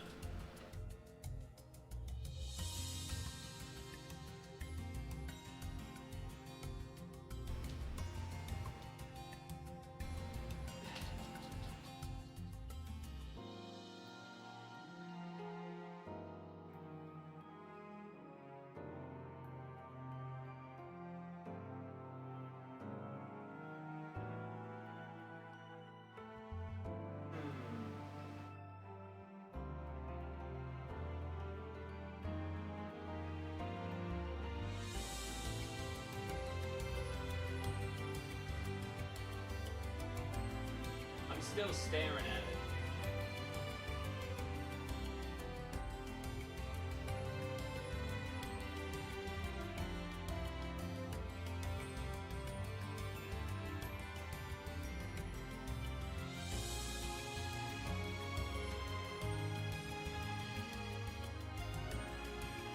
I don't know.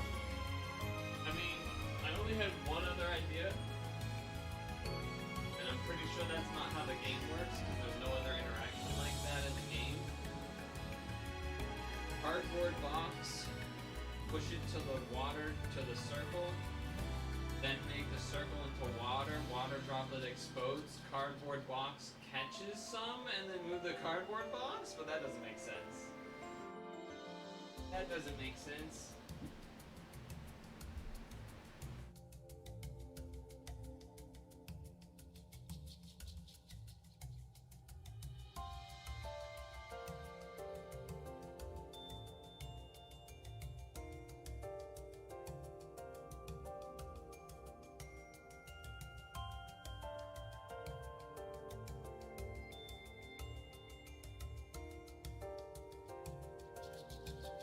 I don't know.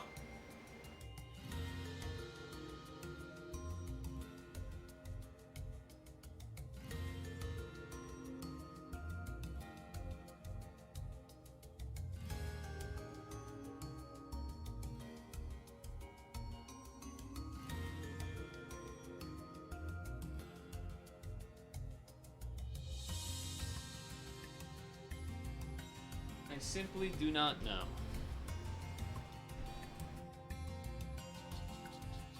I still have to do the standing stretches, but figure I might as well move it. Move things up.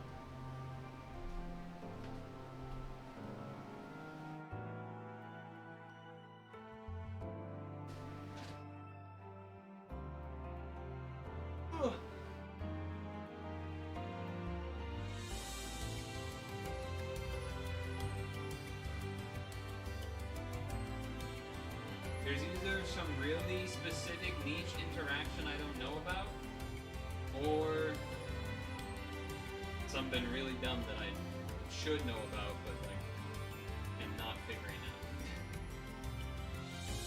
Maybe a little of both. Maybe a little of neither.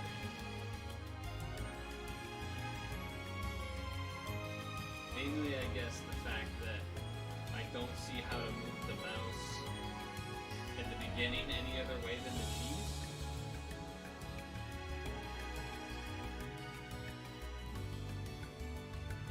What happens if,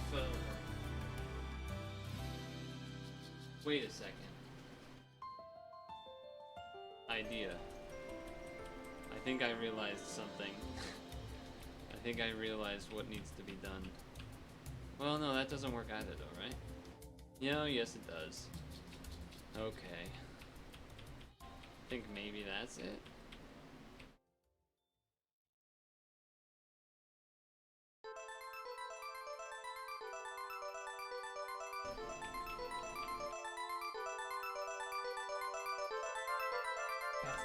That's not it? That doesn't melt the thing? Come on, man. That was my one that was my one brand new bright idea.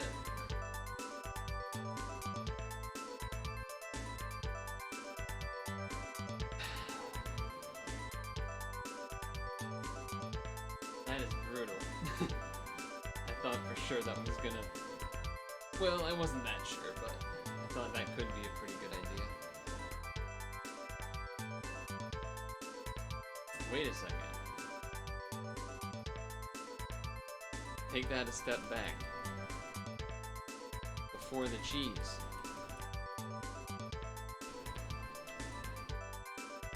Oh, but that... If I could push this down without the mouse attacking me. Oh, I can, like that. Okay, now we make the sun and then it explodes. Okay, there it is. There it is. What'd I tell you? Just a little bit of stretch time. All that was needed. Also, I guess I should put the regular sounds back on. What did I tell you? Just a little stretch time was all that was needed.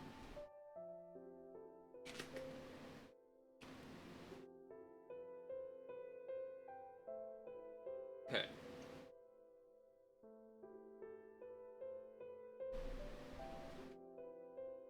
There's only two possible moves. It's blue on this circle or blue on that circle. I guess, or on this square and then push it.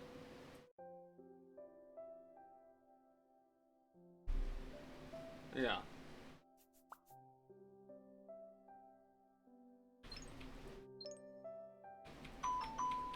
Look away from your screen for 20 seconds.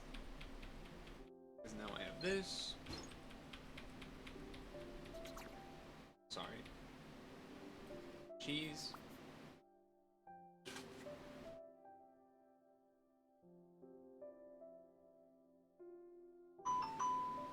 Back to work. Cheese, right? And then I do... Oops.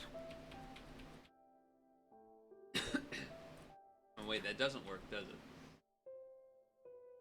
What do I use this orange for?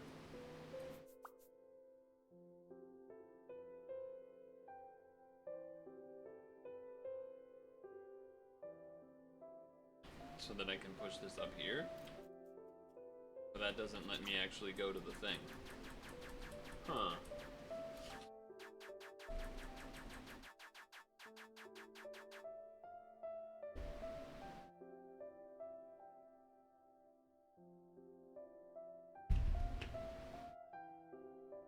There's some other way I could have gotten.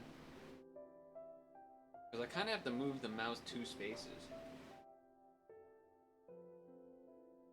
Because I can't use the light bulb to blind it.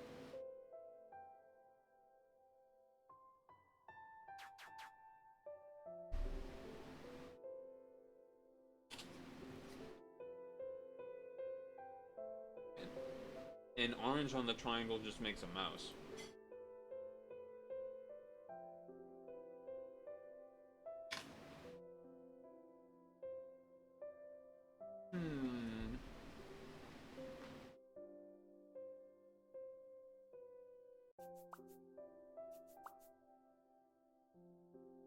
Okay.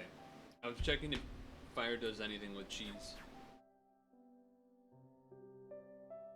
And that just makes a regular box. So, okay, we either have this.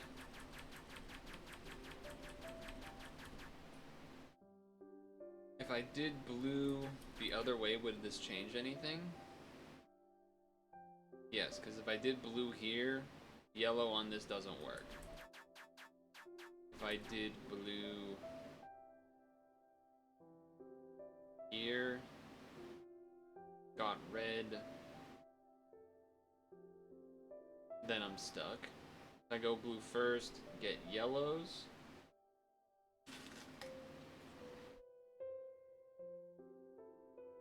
Still stuck.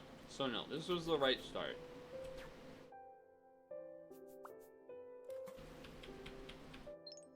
It has to be. Even though when I said that last time about the cheese having to be up there, that was wrong too, but...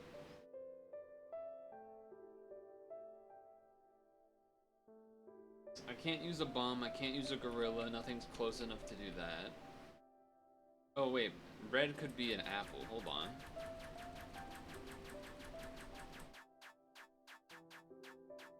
We could do this, and then end up with with a blue. Because we use this for an apple?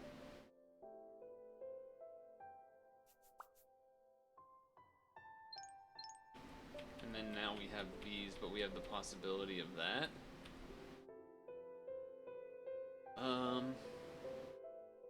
I guess you could sun to like open that spot, and now we have a blue and a yellow. I don't see how that helps though.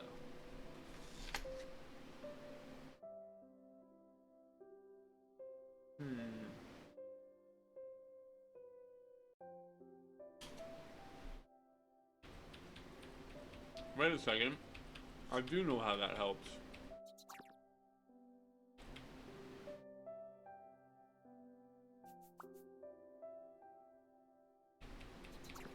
My bad. I think the order I had before was actually fine, but... Chain the food? What the hell?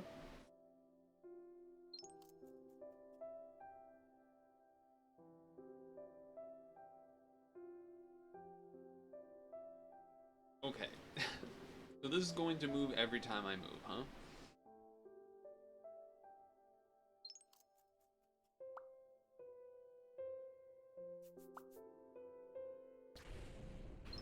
That seems good to me. Although I guess I need it. Oh, I guess you can't do that, can you? So now...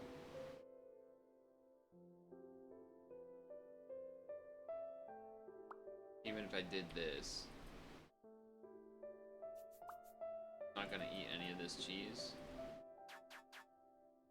If I green, I can go through it, but then... Or sorry. Green, I can go through it, but then I can't get to the flag, and I can't push the cheese. So I guess you can't bomb it yet, can you? You'd have to let it eat this one at least.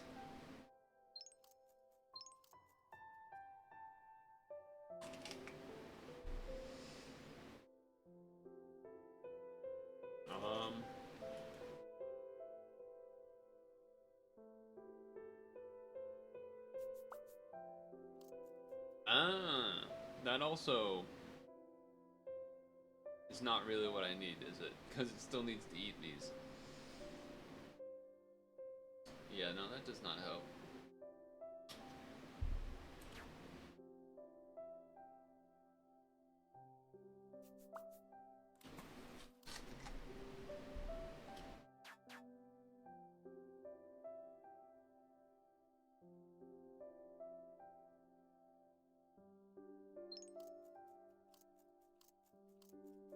Yeah, I was gonna say, I assume I can't just make grass and walk through.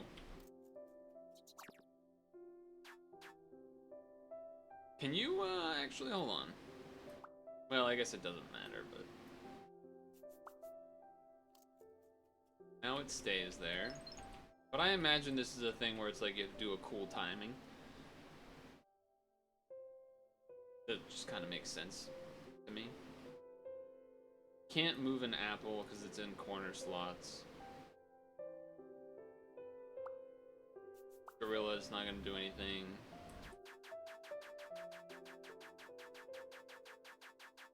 This is like the magic moment.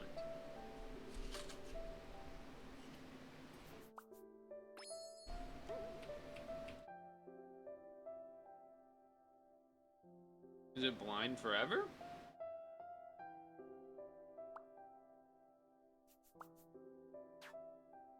That also blinds it. I guess it stays next to it, so it blinds it forever. Oh, but... Wait, let me think. I can use this to make a bomb, which then would blow up the light bulb, and then it would start moving, but then I need to get past this, which I don't know how I would do that part. Except I do, because I'm a genius. Okay, I think I actually know how to do it.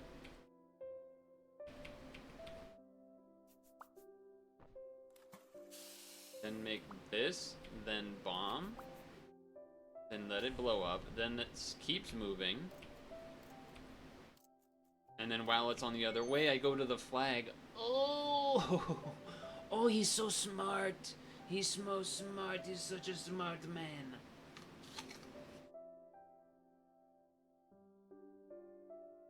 Yeah, these are the bonus. This is the final level of the game. We thank you so much for playing and enjoy it.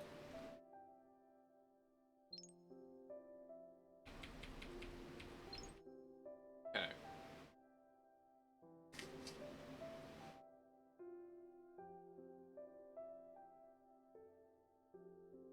Yeah, these bonus levels have been way harder, but also really satisfying. Alright, so I can't get to the other colors yet because mice are blocking it. I have to go through this to get to this, because these, even if you put them on fire, will just turn into like rock. Well, put them on fire and then put them out with water. And also, if you did this, it also works in that way. This will become not reachable.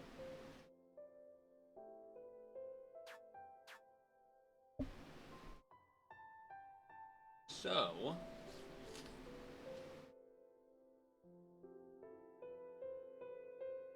in my eyes, the only thing we could do is make an apple.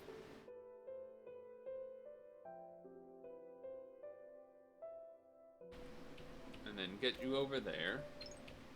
Get these guys. Now, we have some decisions to make.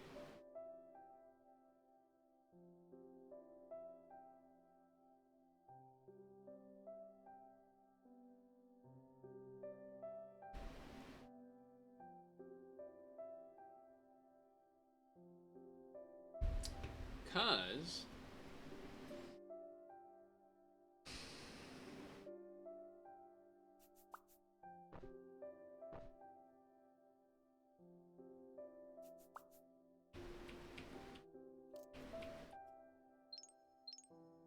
now I take that, make a gorilla? No, but that wouldn't work. Because now I can't walk through the middle. But something like that, maybe. I'm gonna do that again, but not the fire part first. Cheese to push. To distract. Now we have... Sorry. We have blue, red, blue, red. Purple circle is a bomb, but it only has immediate radius. And then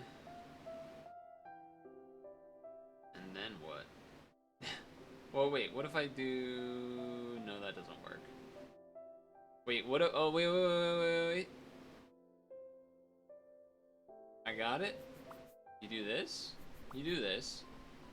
It goes out, but now this is this, and you're like, oh no, what do I do? And then I go, oh, I use the bomb to break it, and then I go, boom. Let's go! Let's go!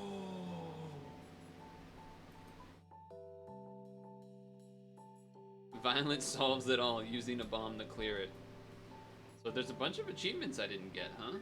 A lot of different ways to beat the levels. Supposedly. That's cool, though. Oh, that one level I was stuck on forever, because I just kept thinking cheese was the only way to do that first move. That was a real blocker for me. But that was really good. Let's look at some of the comments. Novel rules, well thought out puzzles, cute illustrations all made this a wonderful puzzle. This is a personal story. I couldn't clear stage 20 even after 2 days. Well, you know, I'm a bit of a gamer myself, so. As for hints, there's 2 ways to solve it. One is which involves purple paint, so I imagine that's bomb. The gameplay is easy to understand, which is nice. I love how it has subtle features like undoing things. Yeah, the undo is very convenient. The undo makes it a much smoother play experience where you're like, oh god, I gotta like reset the level and go back to the menu, and then no, you just hit Z or whatever. Damn, this person got all the achievements. It was interesting because there was multiple clear routes. Small detail, but the person who created it by dragging and coloring remained in Japanese. Oh, that was just like the text. On the 12th stage, I was able to leave 2 colors, but I didn't achieve the achievement. I'm trying my best even though I'm worried. Thank you very much. Maybe there is more daring route. I'm not that interested in finding all of the alternative achievements, as fun as that may be. It's just different ways to beat the levels, basically, is my guess. I don't feel like using all of the extra time to do that.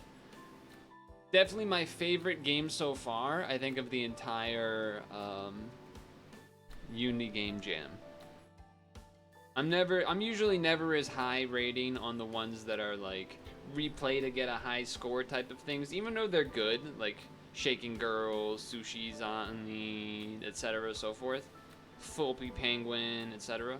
They're good, but when it's like its own experience package, multiple levels thing, I mean, I'm a sucker. I'm a sucker for that for sure. And Shunte has made a lot of good games in the past, so they did not let me down here. They did a great job. Loved it. My guess is it's gonna be my favorite, but I still gotta do first place, so we'll see. We shall see. Oh, what the heck? I didn't mean to open that. Oops. Accidentally clicked someone's name, I guess. Okay, so that's 2 down, 1 to go. Only the boss. Well, not the boss, but like first place. That one took longer. My guess would be that this one does not take as long. But we'll see. We'll see. So. Here we go. Alright. We're down to first place. Let's splash. I mean, it's first place, so it's probably gonna be good. I don't got much else to say. I mean, let's just get into it. Let's play music and shake the bottle. This is an exhilarating rhythm game with easy controls. Let's play around a lot and splash. If you feel the sound is out of sync, please reload. If the sound is permanently out of sync, maybe improved by turning off extensions. Shake, down, splash, left, UI, click. So down and left key, that's it. Okay. Shake and splash. R to retry. Alright, let's crop this thing. Now, this is gonna be harder to crop because it's the black background, but...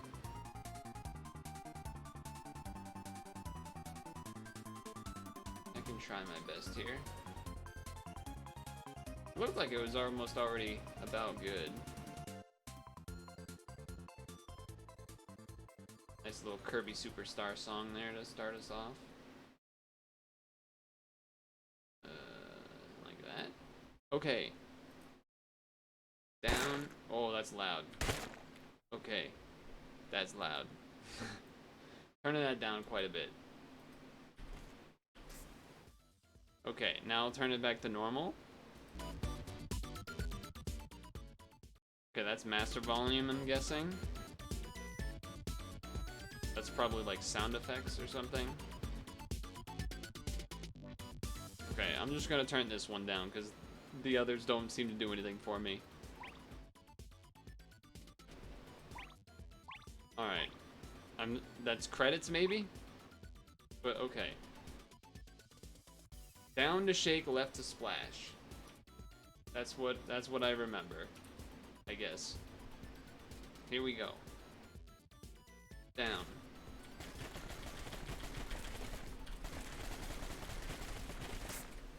Okay. You even had to do it to start. Okay, rhythm game.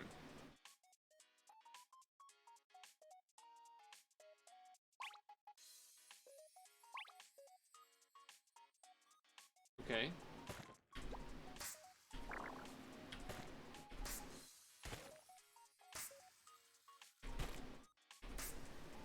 I don't know if I'm doing good or not.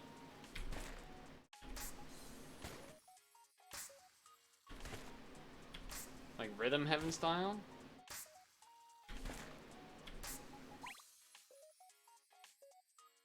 It's like a lot quieter now. And the bottom left thing did not seem to change anything.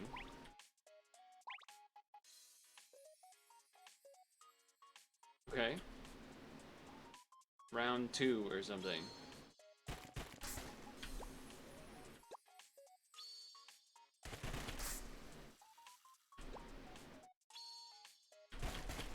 Okay, alright. I'm getting it a little bit. That was like a tutorial.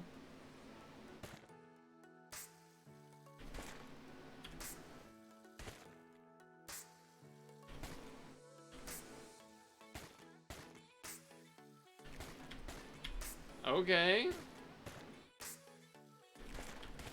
That was late.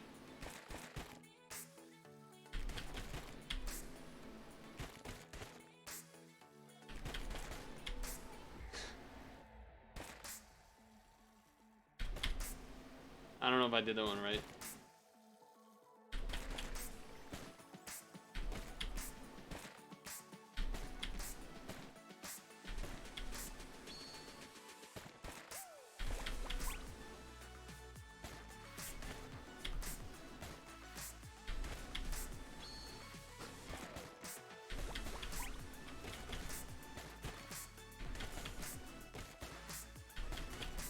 This is fun. I'm enjoying myself.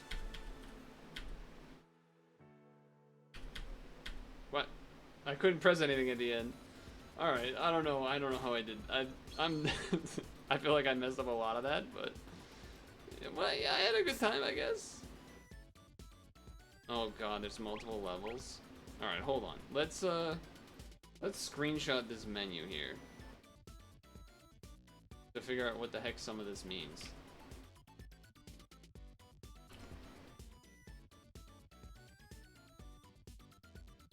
This does not help me.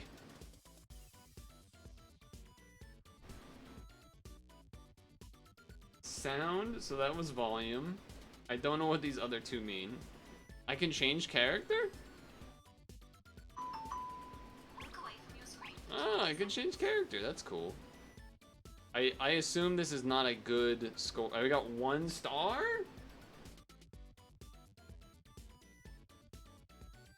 Alright.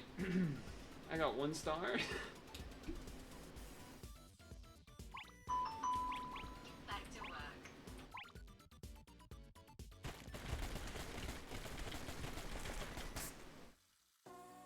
Okay.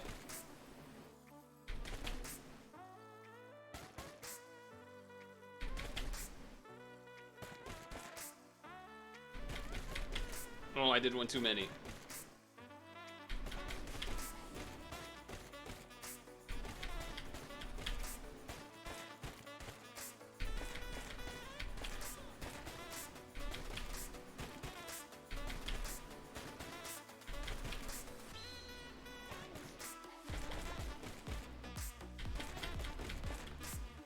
Oh.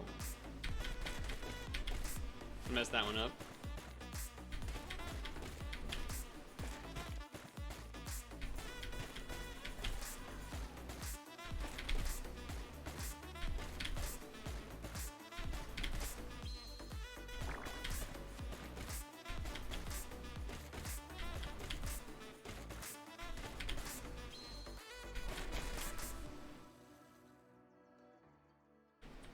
So when both faces come up on the screen, that means we're both gonna do something at the same time. And that's when I went, oh, that's what I meant when I said that. It was like, oh, I get it. Well, I'm passing, I guess. YMCA, uh-oh. Am I gonna get DMCA'd?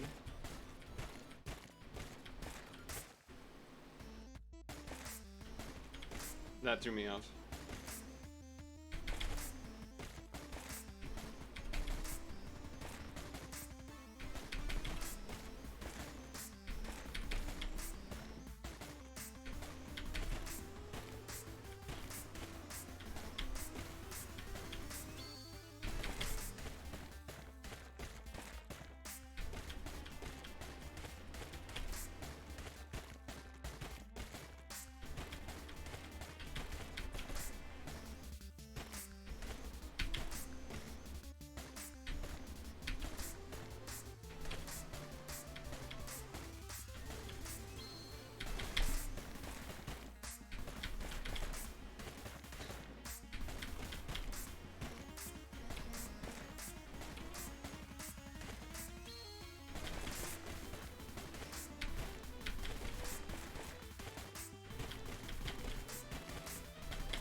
I like can't talk when I do this. I like keep trying to open my mouth to talk and then I'm like, I can't. I have to focus.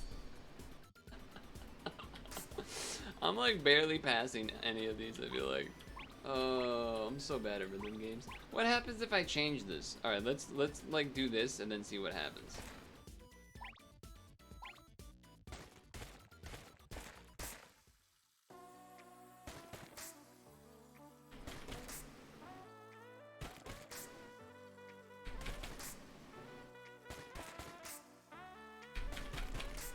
Okay.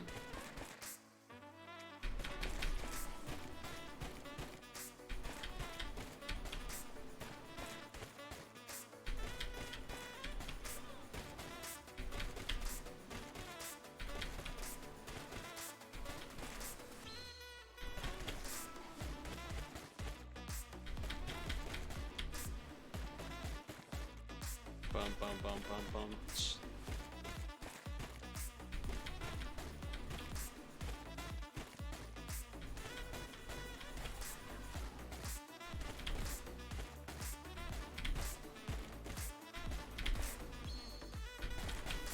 Okay.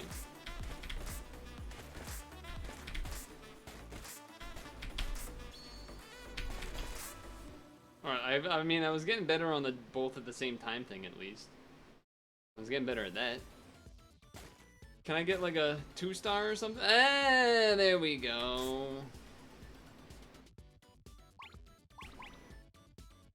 Try to do it on this one again. Or maybe that just means the requirements aren't as hard, though. What did this translate to again? It's not a very convincing. Oh, I had the crop wrong the whole time for the last level. Alright, let's run this level again.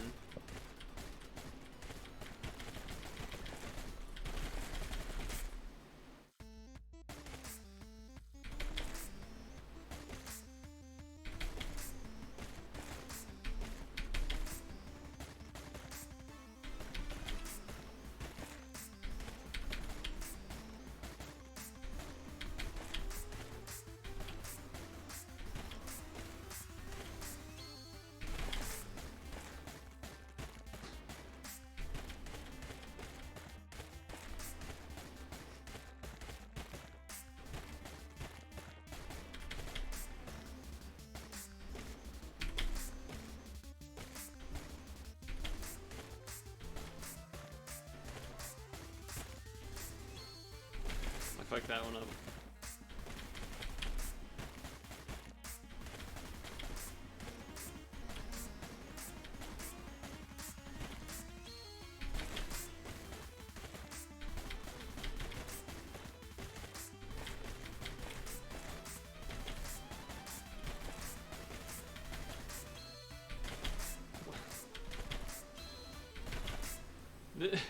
I was just thinking about the whole point of, like, we're splashing people with soda. Silver. All right, I'll take a silver. And that was on this thing being the same. I definitely still fucked up a number of things, but all right. Let me look at the comments here. Super cute and extremely rhythmic, having fun. Both the worldview and gameplay were wonderful. Is there only a title screen? This comment has been deleted. Sorry, it's difficult for me to play. The pictures and music were wonderful. I got a perfect score.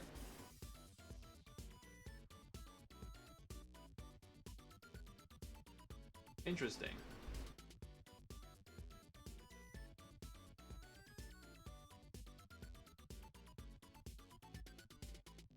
Definitely Rhythm Heaven-esque, for sure. And maybe that's part of why people like it so much. It does have a lot of good flavor to it in terms of, what in gallery? What's gallery again? Oh, that's like the images for if you get like gold, silver, etc. and stuff. Okay. Maybe I'll do one more run, but, it is catchy to do. It is kind of exhilarating. I don't understand what these sliders do, and the translating that I did not really help, unfortunately. But even without, even, you know, not regarding, you know, ignoring that, still pretty entertaining. I like how it tells you the little timer, like, oh, minus 0.1 or plus 0.1 seconds ahead or behind or whatever. I think that's kind of cool. I mean, I'm not good enough to like register that and then make an adjustment, but that is cool. I make mistakes a lot on the first notes because like I'm visually almost waiting for the my character to come into like out of being faded out back. And I think that often made me then hit the first thing late. So then I sort of kind of started ignoring that and then just listening to the music. Let's do this one more time.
The ones where it where they do like one, like the ones where they're like boom, hit, go immediately, I'm like never ready for, because I don't remember when that happens in the song.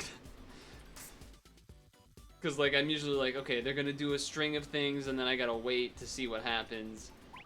Did I get all the pictures? I did not get all the pictures.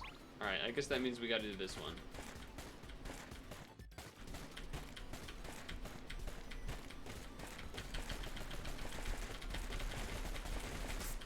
Just start the level.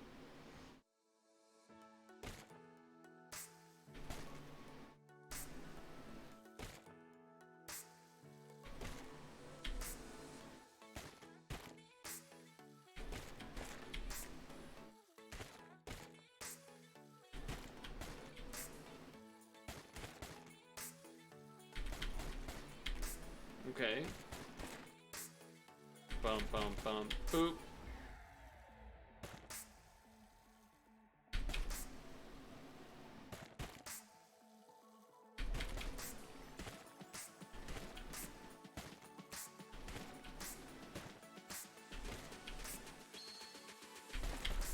Oh, I did one too little.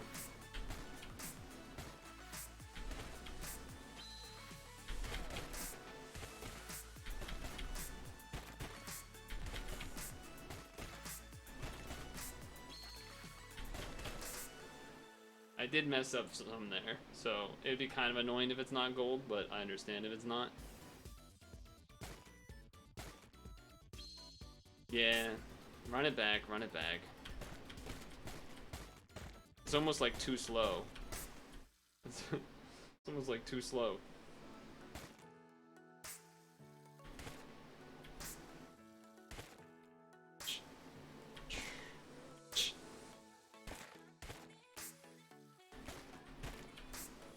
Swish, swish, swash. Swish, swish, swash. Boom, boom, boom. Boom, boom, boom. Boom, boom.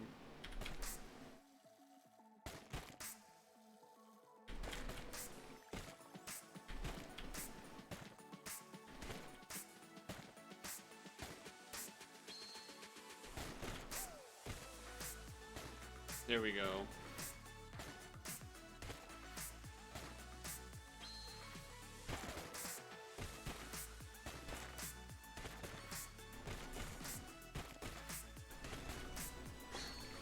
Boom, boom, ch.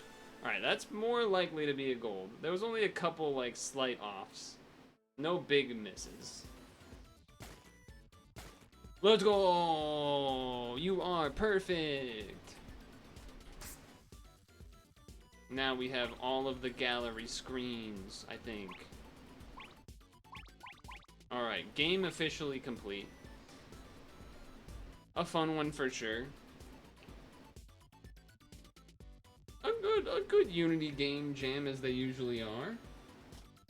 Although with the Unity news that just came out today, I don't know how that's gonna affect this, but the whole Unity charging people for installs, I don't know how that affects web GL stuff or whatever, but some good ones there. I'm trying to remember about all of them. The gun one I remember being kind of cool. There was a lot of them that had a bunch of Japanese that like wasn't really playable for me, but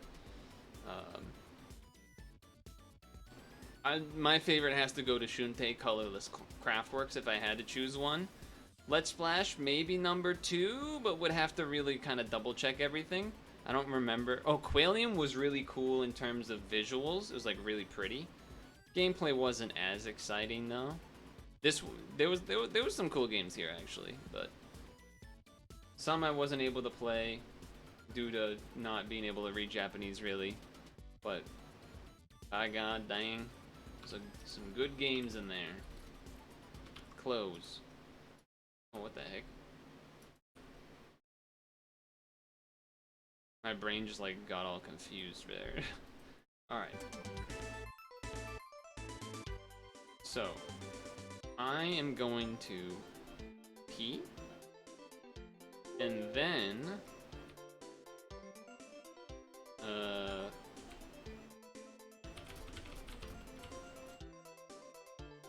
then we have an hour left of whatever I want to do, really. So I'm not sure what I want to do. There's a lot of options. Could try doing more of Soft Kitten Experience. Could do some Street Fighter 6. Could do some other things. Some Showdown. I don't know.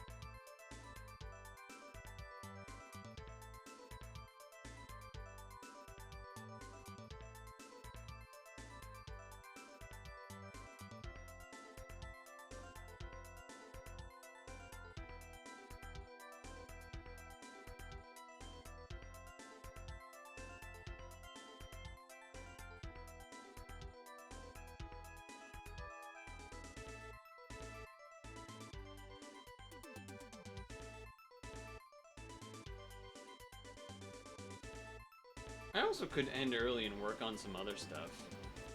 Or just like chores and things. Oh shit, now there's people. When did that happen? When I went to the bathroom? Alright, hold on, let me do a look away. Ugh.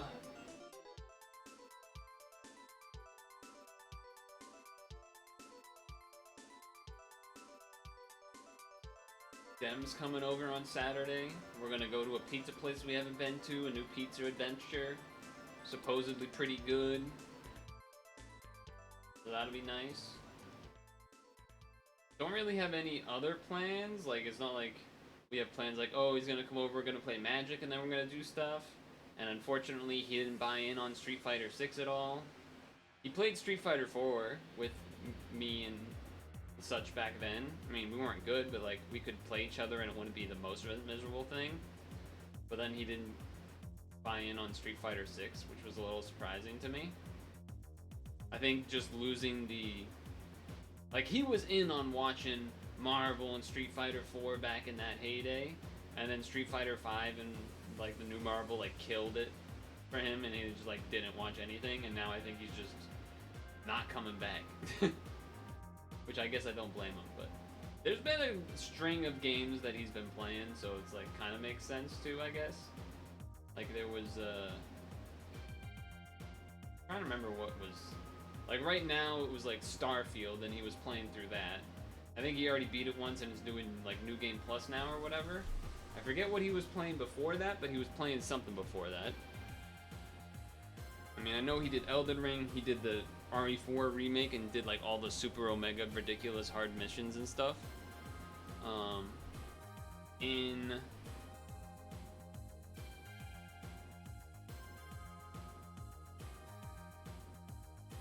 Hey, this is supposed to be on the right screen, come on.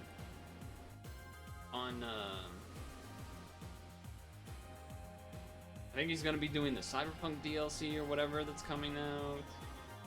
There was some other recent game he was playing before that, though. Before Starfield. What was the game before? Oh, he did Armored Core. And then before that, I don't know, Valheim update or something, maybe. There's definitely been a good string of games the past few months, but there was definitely time when I feel like Street Fighter 6 came out where, like, he wasn't doing anything too crazy, but he just didn't want to go in on it. You know, what are you supposed to do, I guess?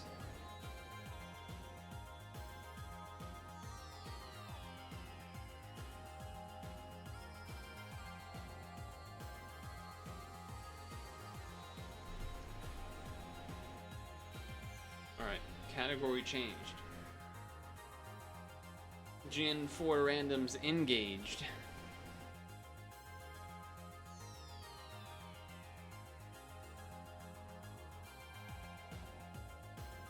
It's about to go down. Something tells me this is just the beginning. It's about to go down. This is a long search, and that has me concerned. That has me very concerned, in fact.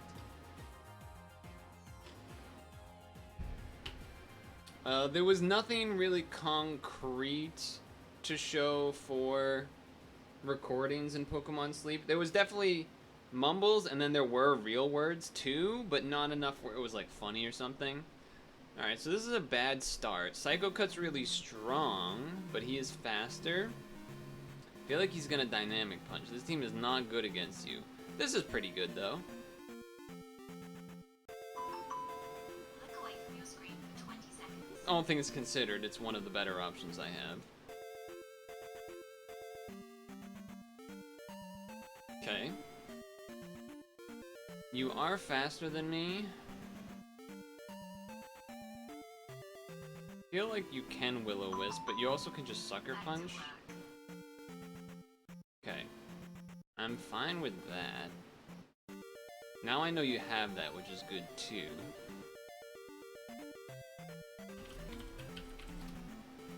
Oh.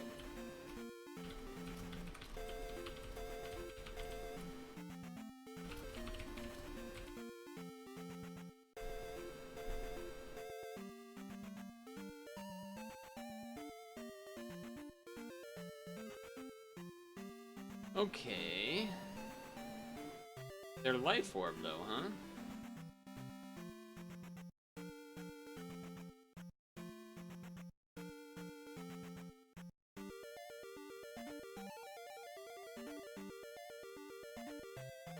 To me, that means they don't have a different move of that type.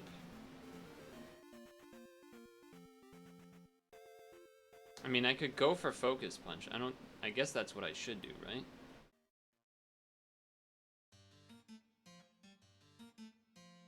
Because I don't think I can... If you switch out with a substitute and they pursuit, does it hit the substitute or does it hit you? It hits you, right? I don't know, DKR, do you know that?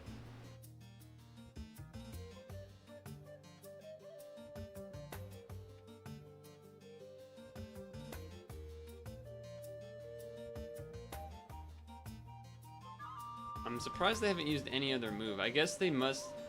So the only other thing is that they could have Sucker Punch here. And, alright, I guess I'm gonna start the timer. They could use Sucker Punch, but if they use it and I did Substitute, then I have a free Substitute up. So, like, I guess I understand that reasoning, but... It is kind of bad, because I do want this Dusknoir for Hitmonchan, although now it's not really that good because it's low HP, but... Do I have any... I mean, Azumarill's probably okay against Hitmonchan, but... Alright, so they've gone AFK, I guess. Or maybe they're looking something up, I don't know.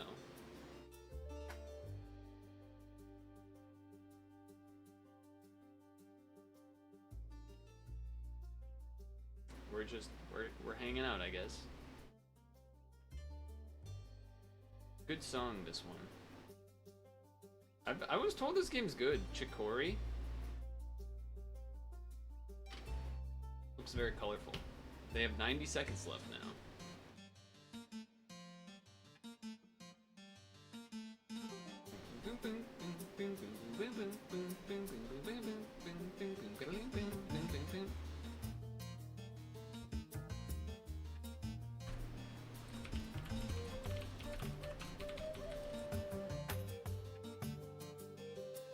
Dusknoir.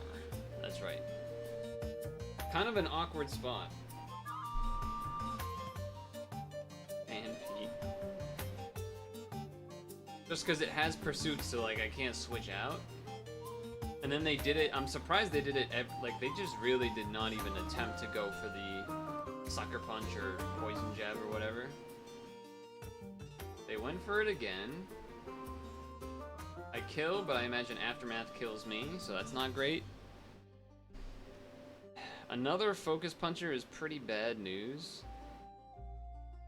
I think I get Azumarill. This Hitmonchan's kind of a problem. I have like a lot of things weak to fighting type moves, and like none of them are faster or like would be able to kill it in one hit. Like Absol has Psycho Cut, but it's slower, so it's bad. Hammeriyama can like fight back, but it can't Focus Punch, so they disconnected and have a minute to reconnect.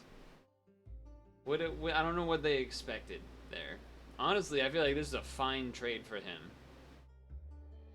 They literally don't know anything on my team. All they know is that I have an Absol that's weak to fighting type moves and is slower than Hitmonchan. So like this can't be a like salty disconnect, right? Like it's not like I... Okay, well, alright. I mean, I have to Waterfall. I simply have to Waterfall here, but this is good to know about, I suppose. I mean, this is going to be a big... Unless they have a Water Absorber, or I guess a Water type in general, this should do a lot of damage. Bro, what? How is that only doing that much? You see my attack stat? I understand it's weakened from the sun, but like, what the fuck, man?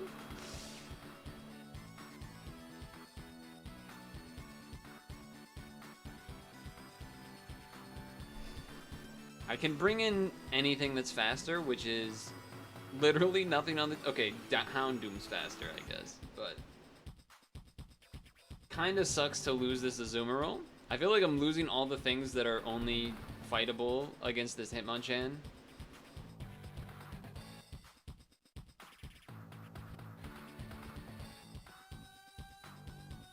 Okay, they have a Kabutops.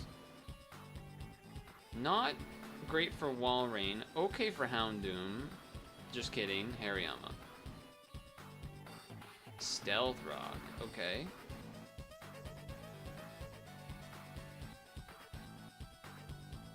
I feel like I should be... Maybe I'm not going to be able to substitute. I hope I can, because I kind of need to. To have a chance here. I mean, I know... Okay, I can substitute. Alright, we're good, we're good.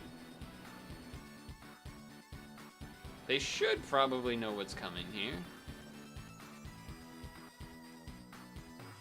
Alright, so they're dead.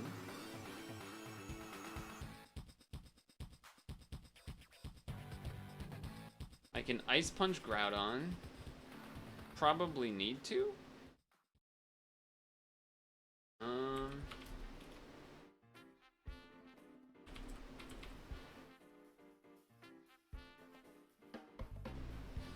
I mean, how much is my Azumarill? My Azumarill took 37% and it has more defense and more HP. So this would maybe live a smidge, but I feel like I have to stay in because he might, like, yeah, do that. So, now I have to Bullet Punch? Yeah, okay. That's good. Now, our only thing that is faster is Houndoom, which is going to get hurt by rocks. And then I need to Dark Pulse so that I do not miss.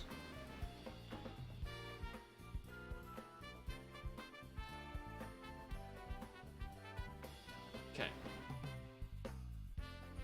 So. Fire Blast should kill, but it needs to hit.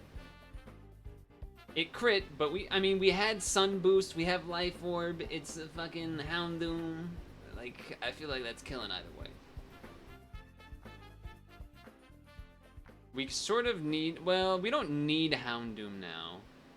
Because Azumarill can live a hit and then... Interesting.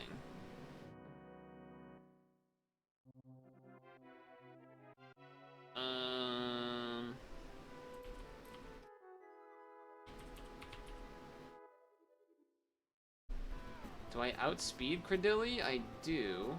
They're probably going to use a rock move, which is also good on Walrein. I'm trying to think, like, how do I do this? Ice move is good. Ice beam would be great.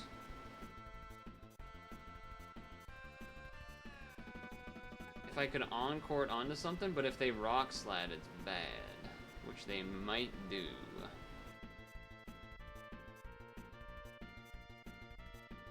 Okay. All right, that crit mattered. That was a crit that probably mattered.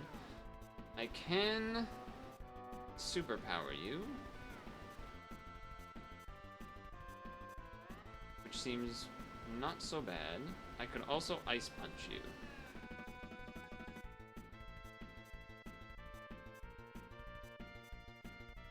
I am faster. Do I think 2 of those will... I have 20 seconds. Okay.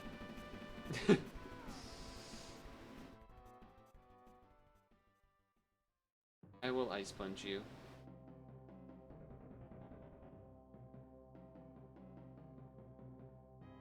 So here's the problem. The Xatu is fast.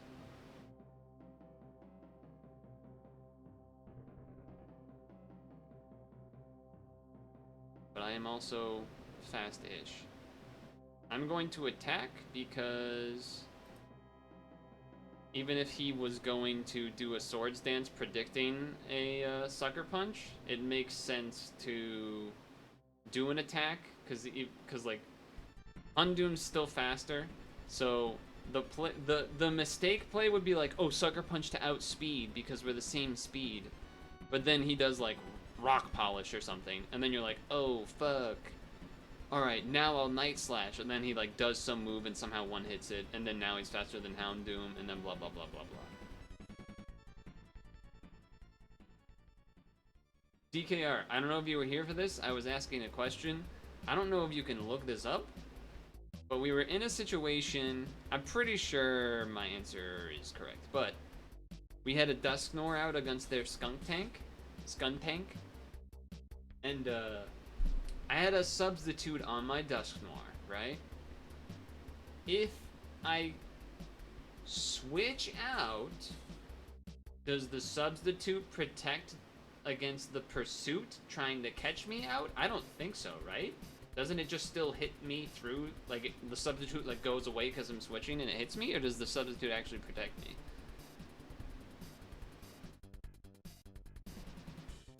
Do I get protected? Twitch delay, like you said yes while I was saying everything, so that yes kind of means nothing to me because I don't know what you're saying yes to. I was still ranting. Because like I can substitute and then he can pursuit to kill the substitute, but if I have a substitute up and he uses pursuit on the turn that I switch, does the substitute fade and then I get hit as I'm going out? Because when you switch you lose the substitute. So like the timing there, I'm not sure. I didn't end up testing it myself in this round because I made other decisions, but a pretty rare scenario, but probably a good one to know about, I would think.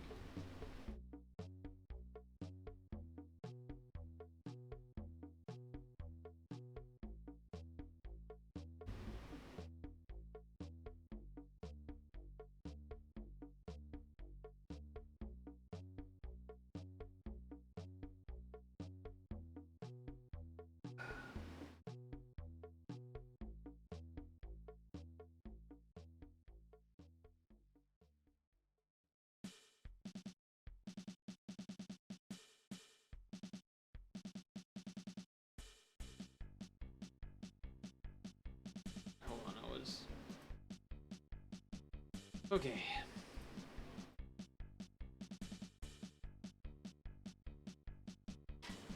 I took a lot of time there by accident. I thought I had chose Waterfall with the Zoomerl on the Kabutops, but I didn't. That was a little awkward, but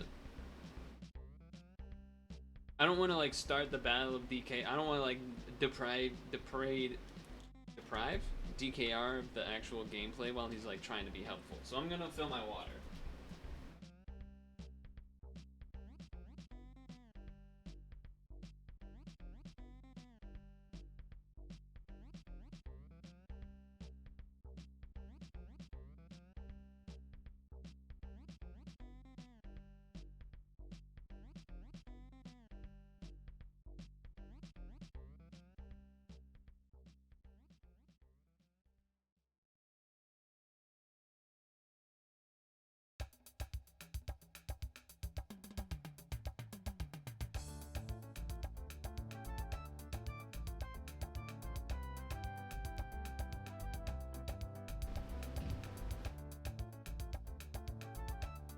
Alright, now I will. Now I will.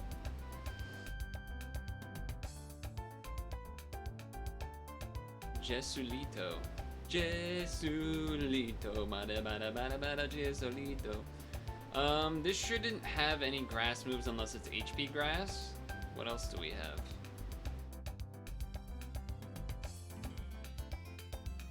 Okay, that's a pretty good option against me.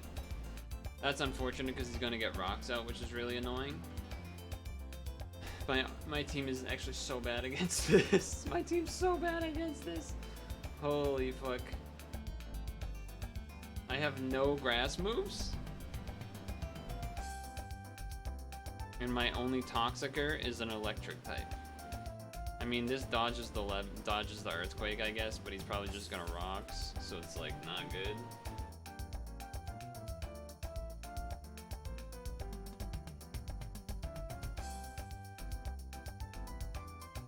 Yeah, this Swampert is gonna be a huge problem. Swampert can have Shadow Ball, I think.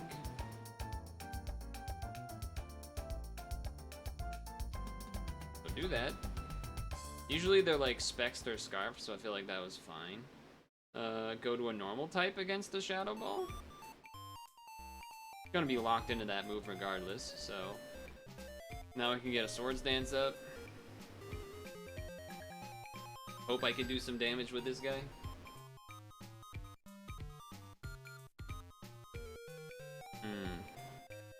I mean, you're faster than me.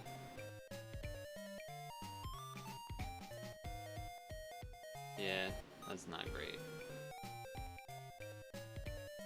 This is not great.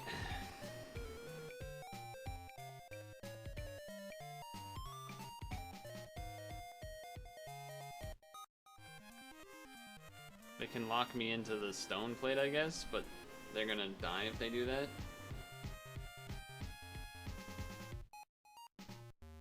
I almost went for a Will-O-Wisp here. Yeah, because of this guy.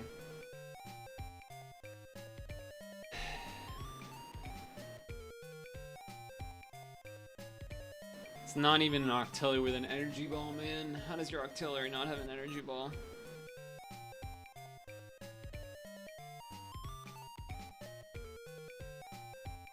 There's not an opportunity to get anything good. Just so bad. Substitute still shields it? Nice. That's good to know. I'll tell you right now, this Swampert owns my entire team. It is like just not possible to beat the Swampert.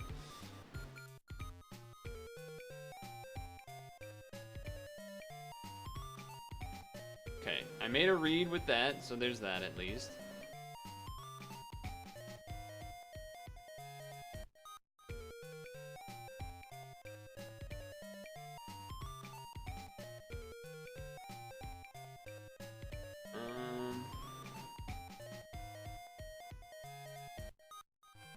I thought I had a chance with the setting up, like I did a nice play to like play around them and then get Swords Dance going, and then they just can encore me, so it's just awful.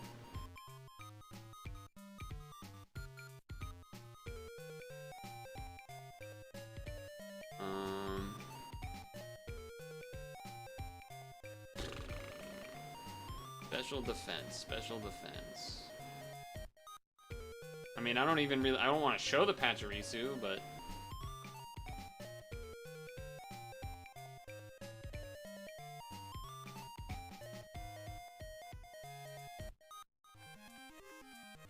okay, Fire Blast. Now we know they're locked in on it. So I guess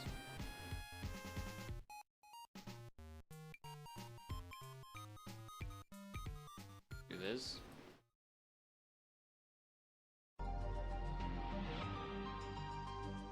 Then just surf here.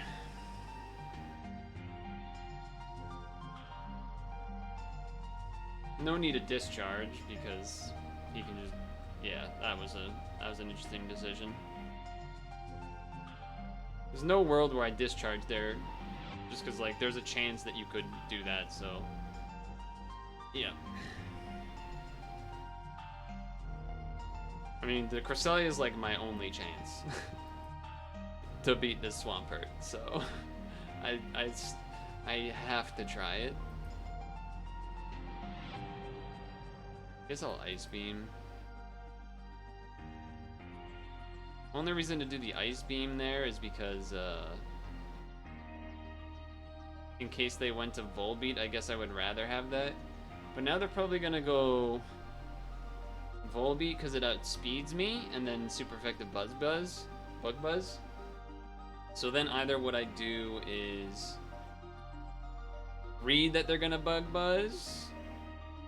So like if I T-Wave, it's too risky because they might substitute. So what I should do is probably switch to something that doesn't care about getting like hit, I guess, the same way. So either Pachirisu or Arceus. I guess Arceus because it has recover. Yeah, and then we recover ourselves here probably. Because they're likely to baton pass out. It is a little risky using the recover, but sure. So now if they switch out and I recover, then like whatever. I'm gonna read that they are baton passing. Nope, that didn't work. Okay, that's fine.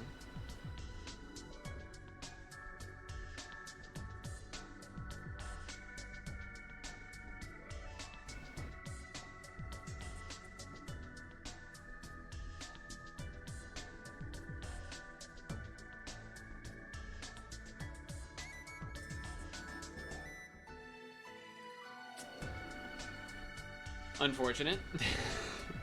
I was really hoping that U-turn would kill the substitute. It was wishful thinking, but yeah, not great there. Not the best. Just took extra rock damage. Area dose. Okay, so they're setting up toxic spikes. Yeah.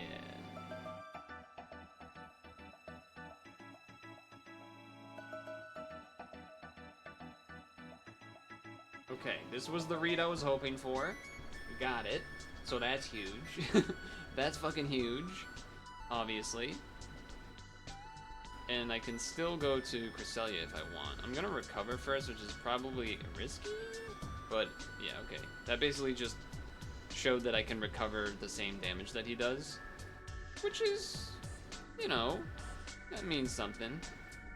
This dodges Toxic Spike, so I'm kind of okay with this.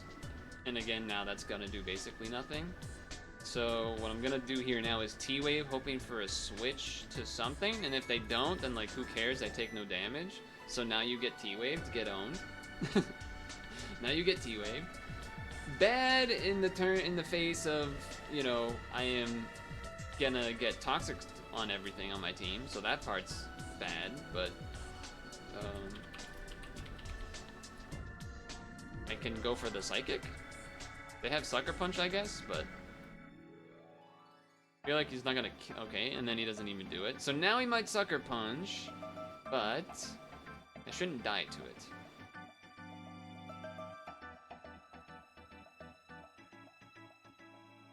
They're thinking, do they want a Toxic? They're thinking, do they want a Sucker Punch or not? They do.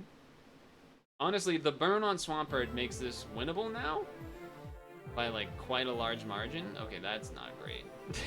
that's pretty bad actually. That's pretty bad.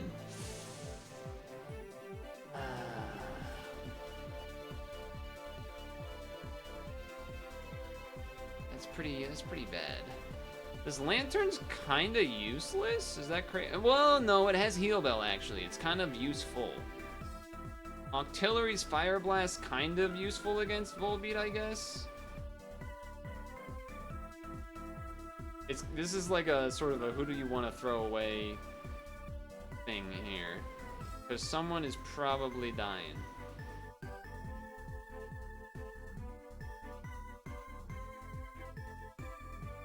Arceus is good against Volbeat, and it's good against Pidgeot. Maybe we throw something away so that then Arceus can come in and then maybe live and do a judgment on either of these are pretty good. Octillery, Zangoose. Zangoose is fast, but not faster than Volbeat. He's got... this is... I guess we're throwing away Octillery. Pursuit? That's crazy. a Pidgeot in randoms that isn't banded and it has Pursuit? I don't think I've ever seen that. That's crazy. Okay. Well, this is good for me. If these, like, trade, that's good. I mean, he's burned. He's gonna do no damage. Pidgeot comes in. Volbeat comes in, kills me outspeed. That's fair. Okay. But now...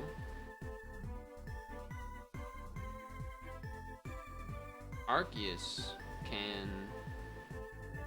go to town, question mark?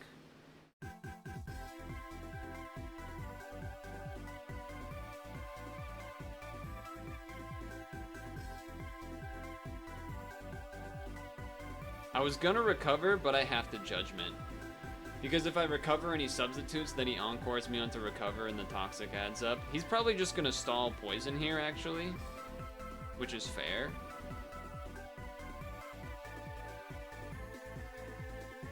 So then what I'm gonna do is I'm gonna recover once. And then on this turn, he's going to encore me. So on this turn, I switch to something else anyway. Because we can go to Lantern now. And then Heal Bell. And then, like, that's kind of okay. They bug buzzed. I did not think they would do that. Why the fuck did you do that? They knew I was gonna switch? What, are they listening in?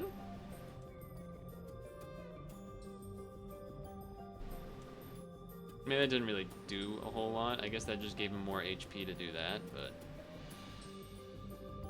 What we can do is... Well, actually, okay. We know that Pachirisu outspeeds the Pidgeot now because it's Life Orb, it's not Scarfed. So that's actually kind of huge. This is you? I don't... Oh, Pachirisu. So... I think I would rather let Zangoose kind of like chew away through Volbeat here.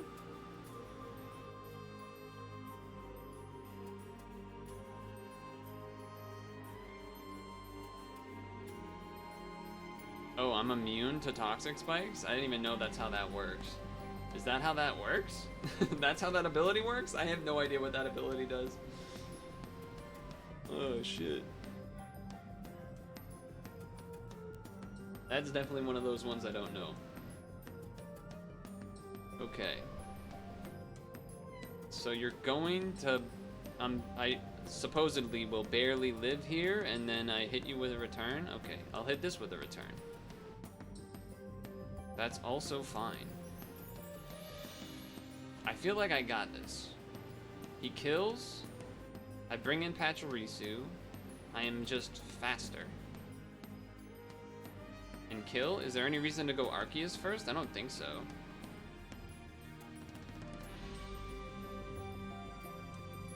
I mean, I guess I can Cresselia and then take damage and then they take Life Orb, but they won't die from the Life Orb. So, there's no reason to do that. So just Pachirisu.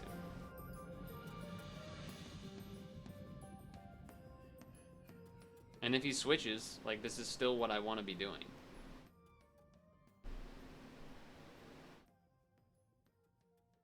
They're only going to have, like, 2 substitutes or something. They're not going to be able to stall this out. Plus, I'm faster. I do get he gets Swarm Boost. That is definitely true, but...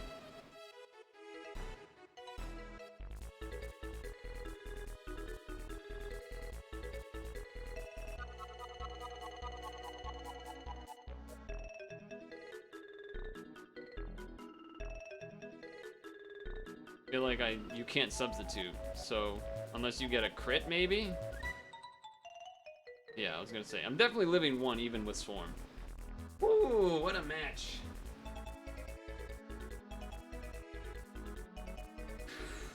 I mean, the big play was the read, I would say the biggest play maybe, was the read on the switch to whatever when I Will-O-Wisp, I guess.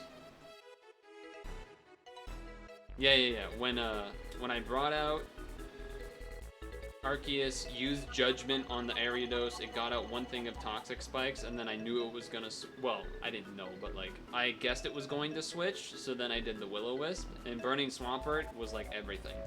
Because that Swampert was so... I had nothing to kill that Swampert with.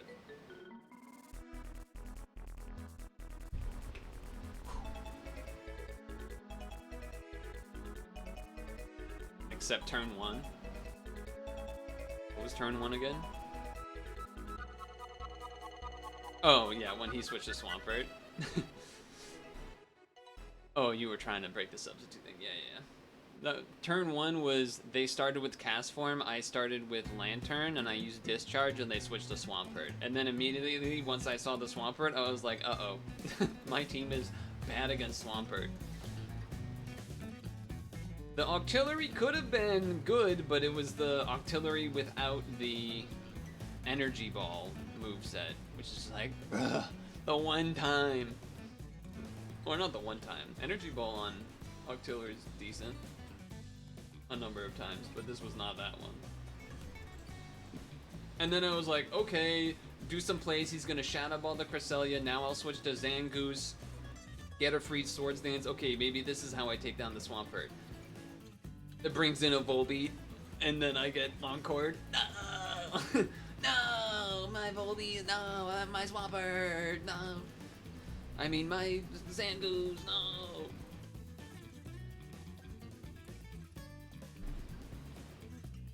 I will say, they didn't really make an effort. Well, maybe they just figured that well, also, they got rocks up really early, and I had to, like... Luckily, my team didn't have anything super owned by rocks, but I had no entries, and they had rocks and Toxic Spikes. Rocks would have been good against Pidgeot and Ariados, of course, but... Well, and Volbeat, actually. Rocks would have been amazing on their team.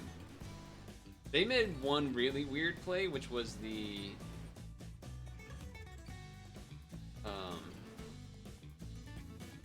Yeah, I guess if there was one play that was like their biggest mistake slash game losing, but I don't think it was really that game losing. I don't think Marowak was gonna do that much anyway, but it was when I brought in Lantern on somebody that I used to know, somebody. When I brought Lantern in on Cast Form, because it had used Fire Blast. And then I thought, well, like, I knew there's no reason to discharge. The Cast Form is already T-Waved, I think, at this point. Maybe it's not. No, it is already T-Waved at this point, so there's no reason for me to, like, try to go for a discharge to paralyze it. And we already know that he has a Swampert, or she, but... I already know there's a Swampert, so I'm not gonna discharge, because you're probably just gonna bring in Swampert. So obviously I'm just gonna, like, either do a Surf or an Ice Beam or something like that. So then they brought the Marowak in, thinking I would discharge to, like, dodge it again, but with a different guy, so then he could probably, like, Swords Dance the Marowak and then, like, try to do some big damage there, which it would have been some big damage, but... Well, not even that much. I think Marowak, I think Artillery still outspeeds Marowak, which would have been a Life Orb Surf. Maybe wouldn't have one-shot, but... Yeah, that was a really weird decision by the opponent. I don't know if they would just figured, like, okay, at the beginning of the game, when they had Cast Form out against the Lantern, he discharged, so he's gonna do that again. But, like, why would I do that again? I can't blame them for always doing Earthquake with Swampert, even though I switched Cresselia in on it like 4 times, it felt like. It was like at least 3, maybe 4. So I mean, I get it, because the Earthquake is good on the Pachirisu and the Lantern, but at the same time, like, I showed you, like, we've done this loop a couple times, like, it's not like Lantern's gonna have, like, HP Grass, and so then it's gonna live your attack and then, like, kill you from one shot. So, like, just doing a Waterfall or whatever on, like, maybe the 2nd or 3rd time this situation is coming up is probably not gonna be bad, even if I did Lantern. Like, the only thing that could have been bad is if the Lantern had Toxic, because sometimes they have that, but I don't know. I feel like there was a lack of adaptation a little bit from the opponent. A little bit, a little bit. There were other things they did that were good though, for sure. The Volbeat stuff, getting up the double toxic spikes. I will say they caught me off guard. I just always assume that Pidgeot and randoms is gonna be banded or scarfed because that's what they usually are. But I feel like this is the second time now I've seen a Life Orb Pidgeot, which is just you kind of just can't play around it. Like you just kind of hope it's the one like band or scarf. I wonder if Pursuit is on the band or scarf move set though. I feel like it isn't, but at the same time I don't know. Just might be a situation where it hasn't came up, where it's like they've brought in Pidgeot on a psychic type specifically, so it was good here. And maybe every other time it's been not a psychic type, so then they're just gonna go for their biggest stab move, Brave Bird or Double Edge or whatever. You can see that. I mean, I imagine the moveset here is like Pursuit, Brave Bird, Double Edge, Quick Attack.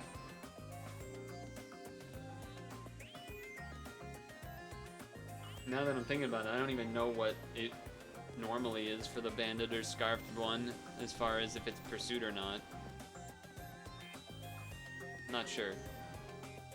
2 wins. I feel like now I will probably lose. Let's see what's my my ranking now. 1573. Okay, not bad, not bad. Not quite 16, but getting there. Okay, well this is fucking ridiculous. I have to Stone Edge here. But okay. Speaking of Pidgeot, Heat Wave. What the fuck? Okay. I mean, I have to Stone Edge there. Like it's suicidal to not Stone Edge there. And then here is the unfortunate, like, if I stay in any earthquakes, I get owned. If he stays in, and if I switch and he rock polishes, I kind of get owned. He's gonna have Mega Horn, so Meganium's gonna be bad against it.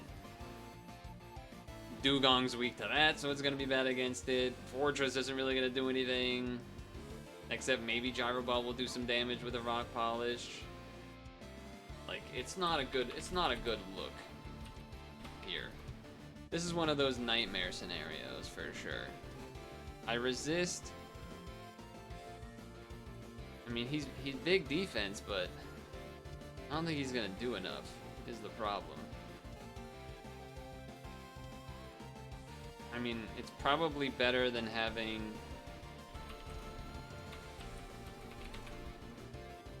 I think I have to do this. Okay, what? You're banded. You're banded. Get out of here. You're fucking banded, you fucking liar. You fucking piece of shit. There wasn't any way to know it wasn't Life Orb. That's so much damage. There was no way to know that whether it was well, I guess it could be Scarfed, but it's probably banded. I'm just used to seeing the like Life Orb whatever. See, the thing is, this isn't even good. As the, like, it just isn't even that good.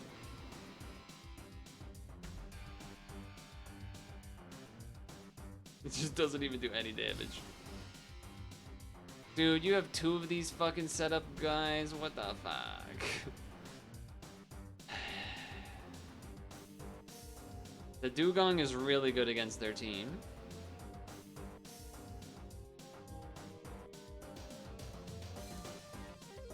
So we need this Dugong to stick around.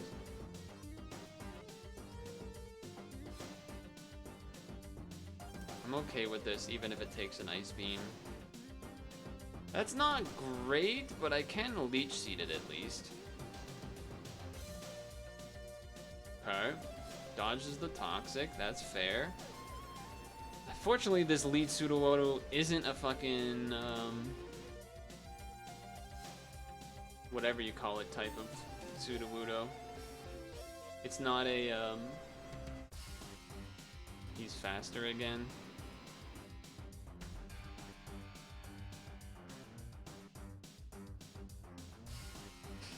This is literally just a guess. What's his rank? Oh, fuck, he has a high rank. This is such a bad matchup for me. The Pidgeot's not amazing against his team. It's not terrible, but it's not amazing.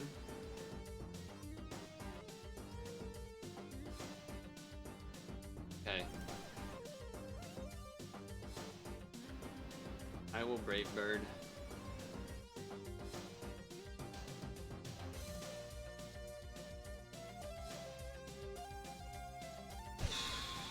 I know Mightyetta can Will-O-Wisp.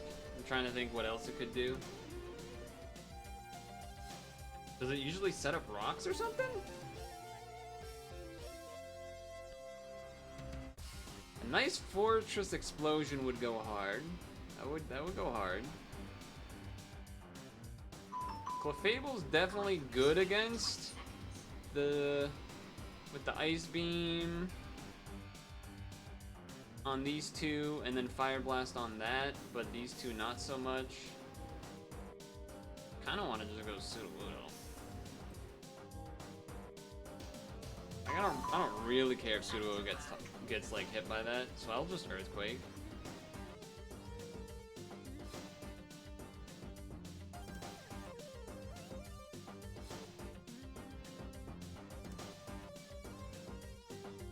There's something to be said about Sucker Punching here.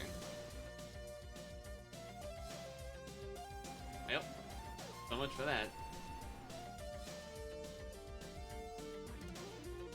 179?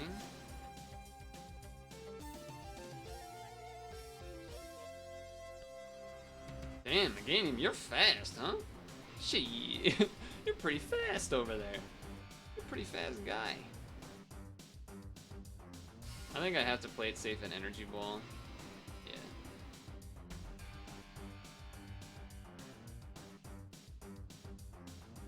I can well, special attack though.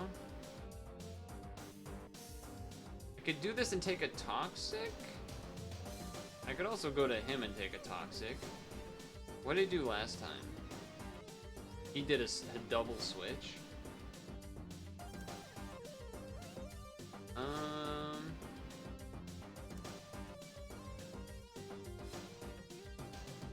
Is it time to show the Clefable? I don't think so.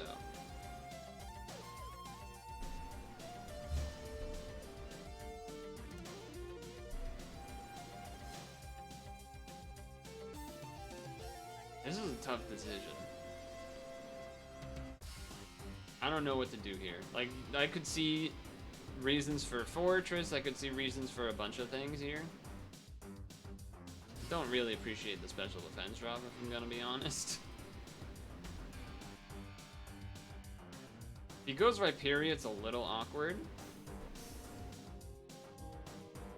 Mightyena just to take it. It's still gonna kill. If they bring in Rayquaza, that's bad though. Alright.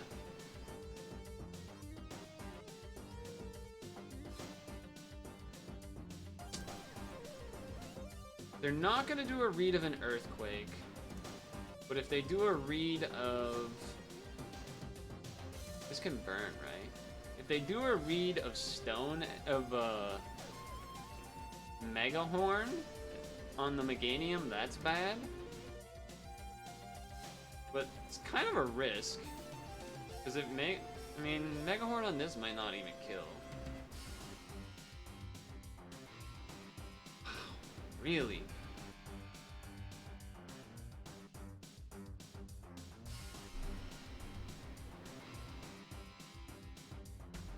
Okay. Now we know he's afraid of it, at least.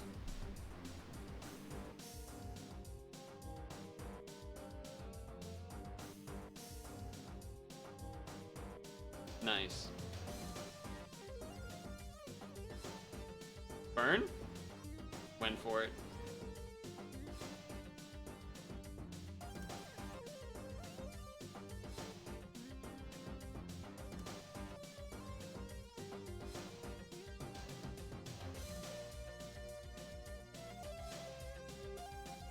Clefable is not good against the Slowbro. But...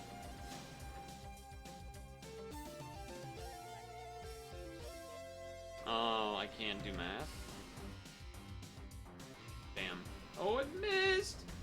Huge miss, because I would have died.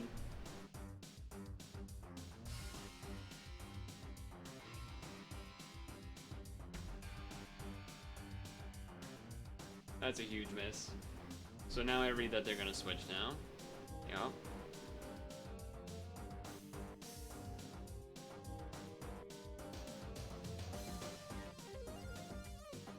Alright. It's time to show Clefable.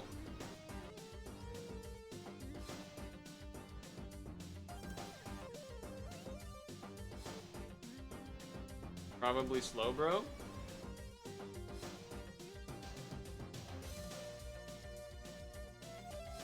Thing is, Clefable can have Thunderbolt, so that's probably what they're thinking about.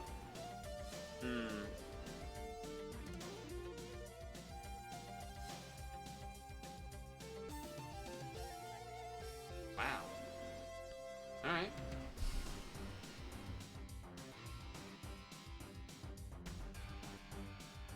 Interesting play.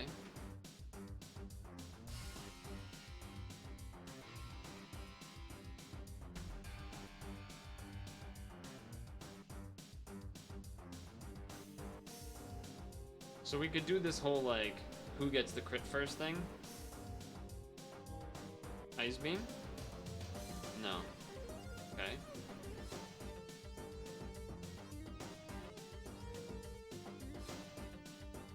They've done a number of good double switches. I'll give them that.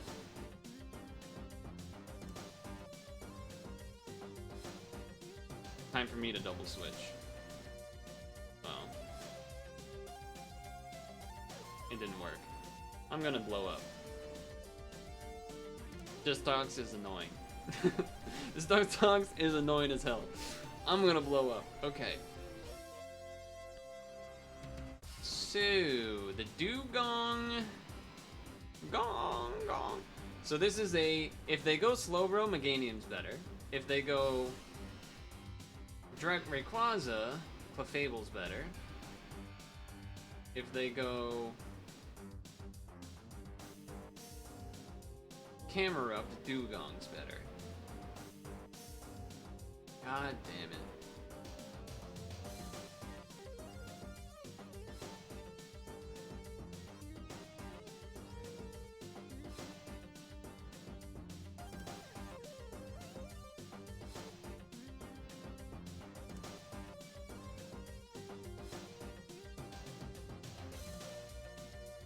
Jesus.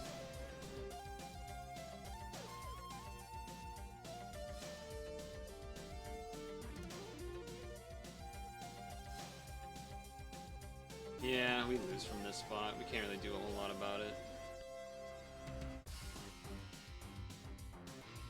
I mean, the Toxic has to hit, and then even then...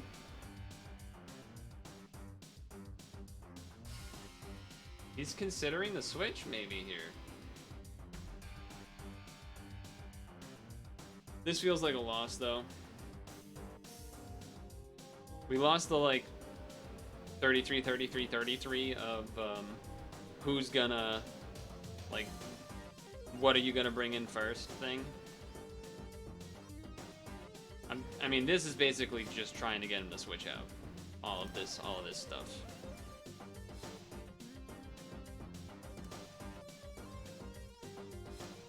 Crit! That's huge, because I would have had another turn or two of that. That's huge.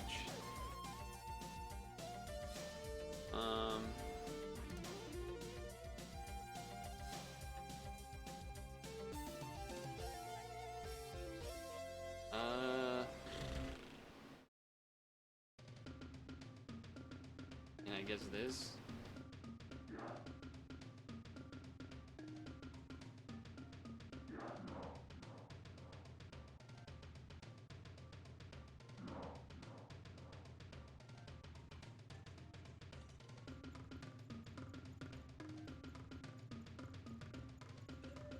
I just need him to not crit.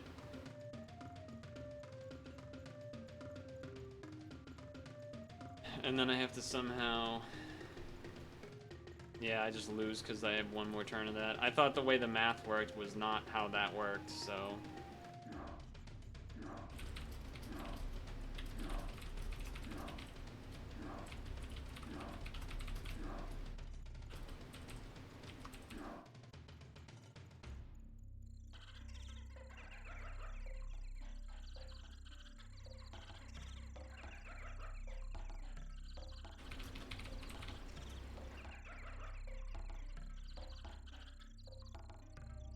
Some post game. He said GG on the one he brought up Rayquaza because we knew it was over, so he said GG, and I was like, yeah, I thought I had one more turn of rain because of the way the UI had it labeled.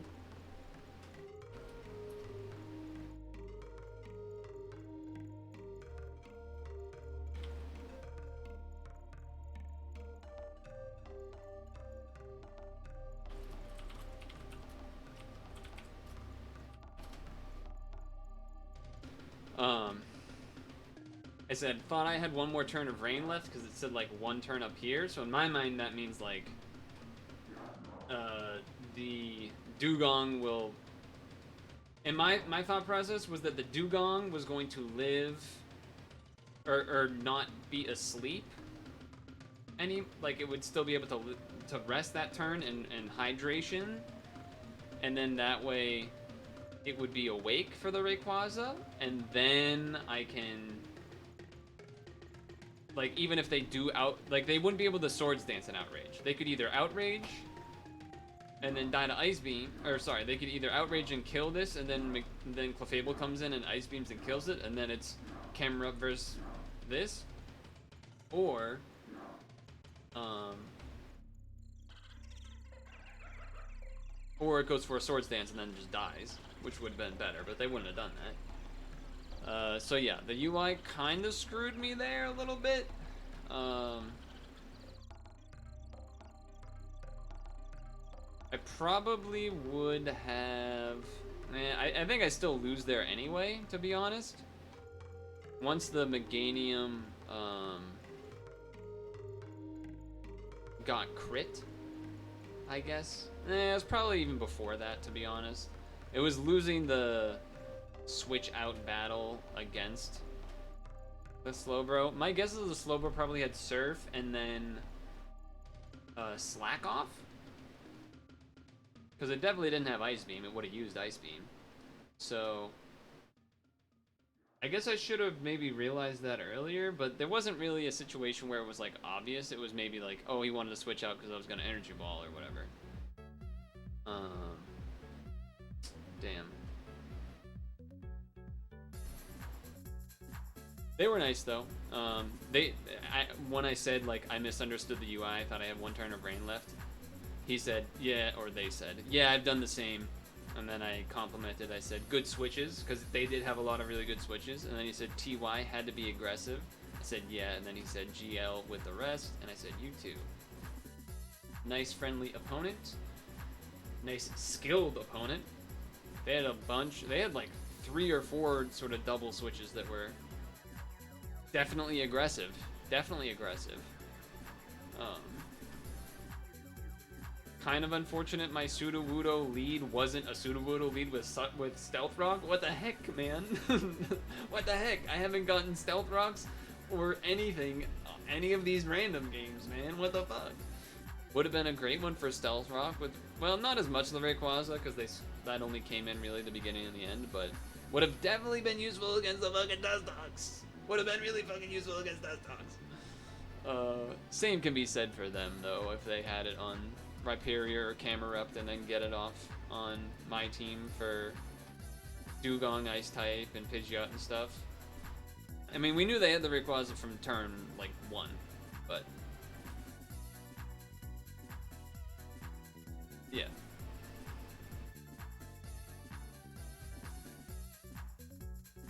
I just felt like I could have gone for Energy Ball with the Meganium instead of doing Toxic and then Leech Seed, but I don't know. They already had one Calm Mind up by the time I used Toxic, Then by the time and then the turn that I go to use Leech Seed, they have 2, so it's like Energy Ball is not really gonna do that much, and they're probably gonna have Slack off or something. It was a little. I didn't want to do like the Rain Dance rest Dugong shit because I knew that would be sort of like not great. One, because if they did want to use Surf on something that could be surfed, it would be boosted. But also because I think it reduces Synthesis's healing a little bit. Not 100% on that. Sandstorm definitely reduces Synthesis healing. I don't know how much Rain Dance affects it though. And then obviously Sunny Day boosts it, but the Psychic would not have killed that turn for the Meganium.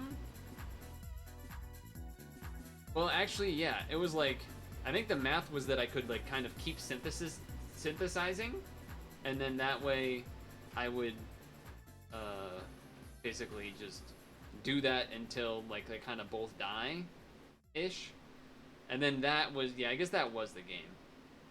Meganium dying, or at least not getting slow grow low enough so that basically Dugong needed to be awake and at like at least 50% HP. Maybe even more. But yeah, it wasn't because of the crit. But I think I had like a couple of lucky things happen before that, right? Like he missed the Stone Edge on my Meganium, which was game potential, not losing, but because there was a lot of game left. But it could have been like it would have killed, so it was a big deal that he missed it. Damn, that bumped me down to 1550. But at least I lost to a good opponent. They were already 1600, now they're like 1630 probably.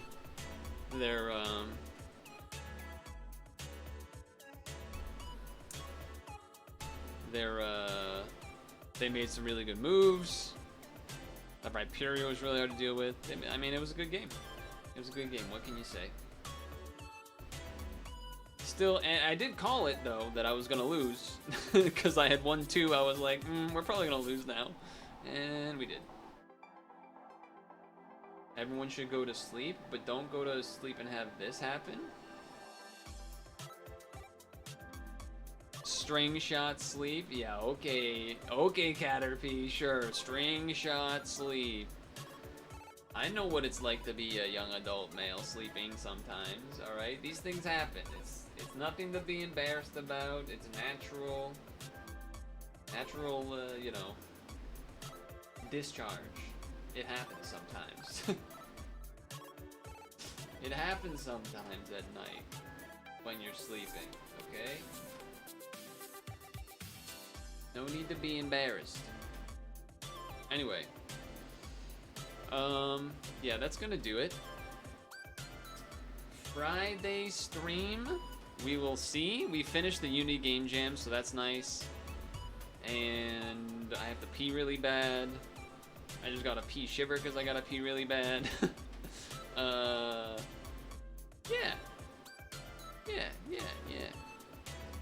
I will see you then, I guess. I do want to do. I don't know what. I got some ideas. I got some ideas and things. We'll see. We'll see. Anyway, have a good one and stuff. Bye.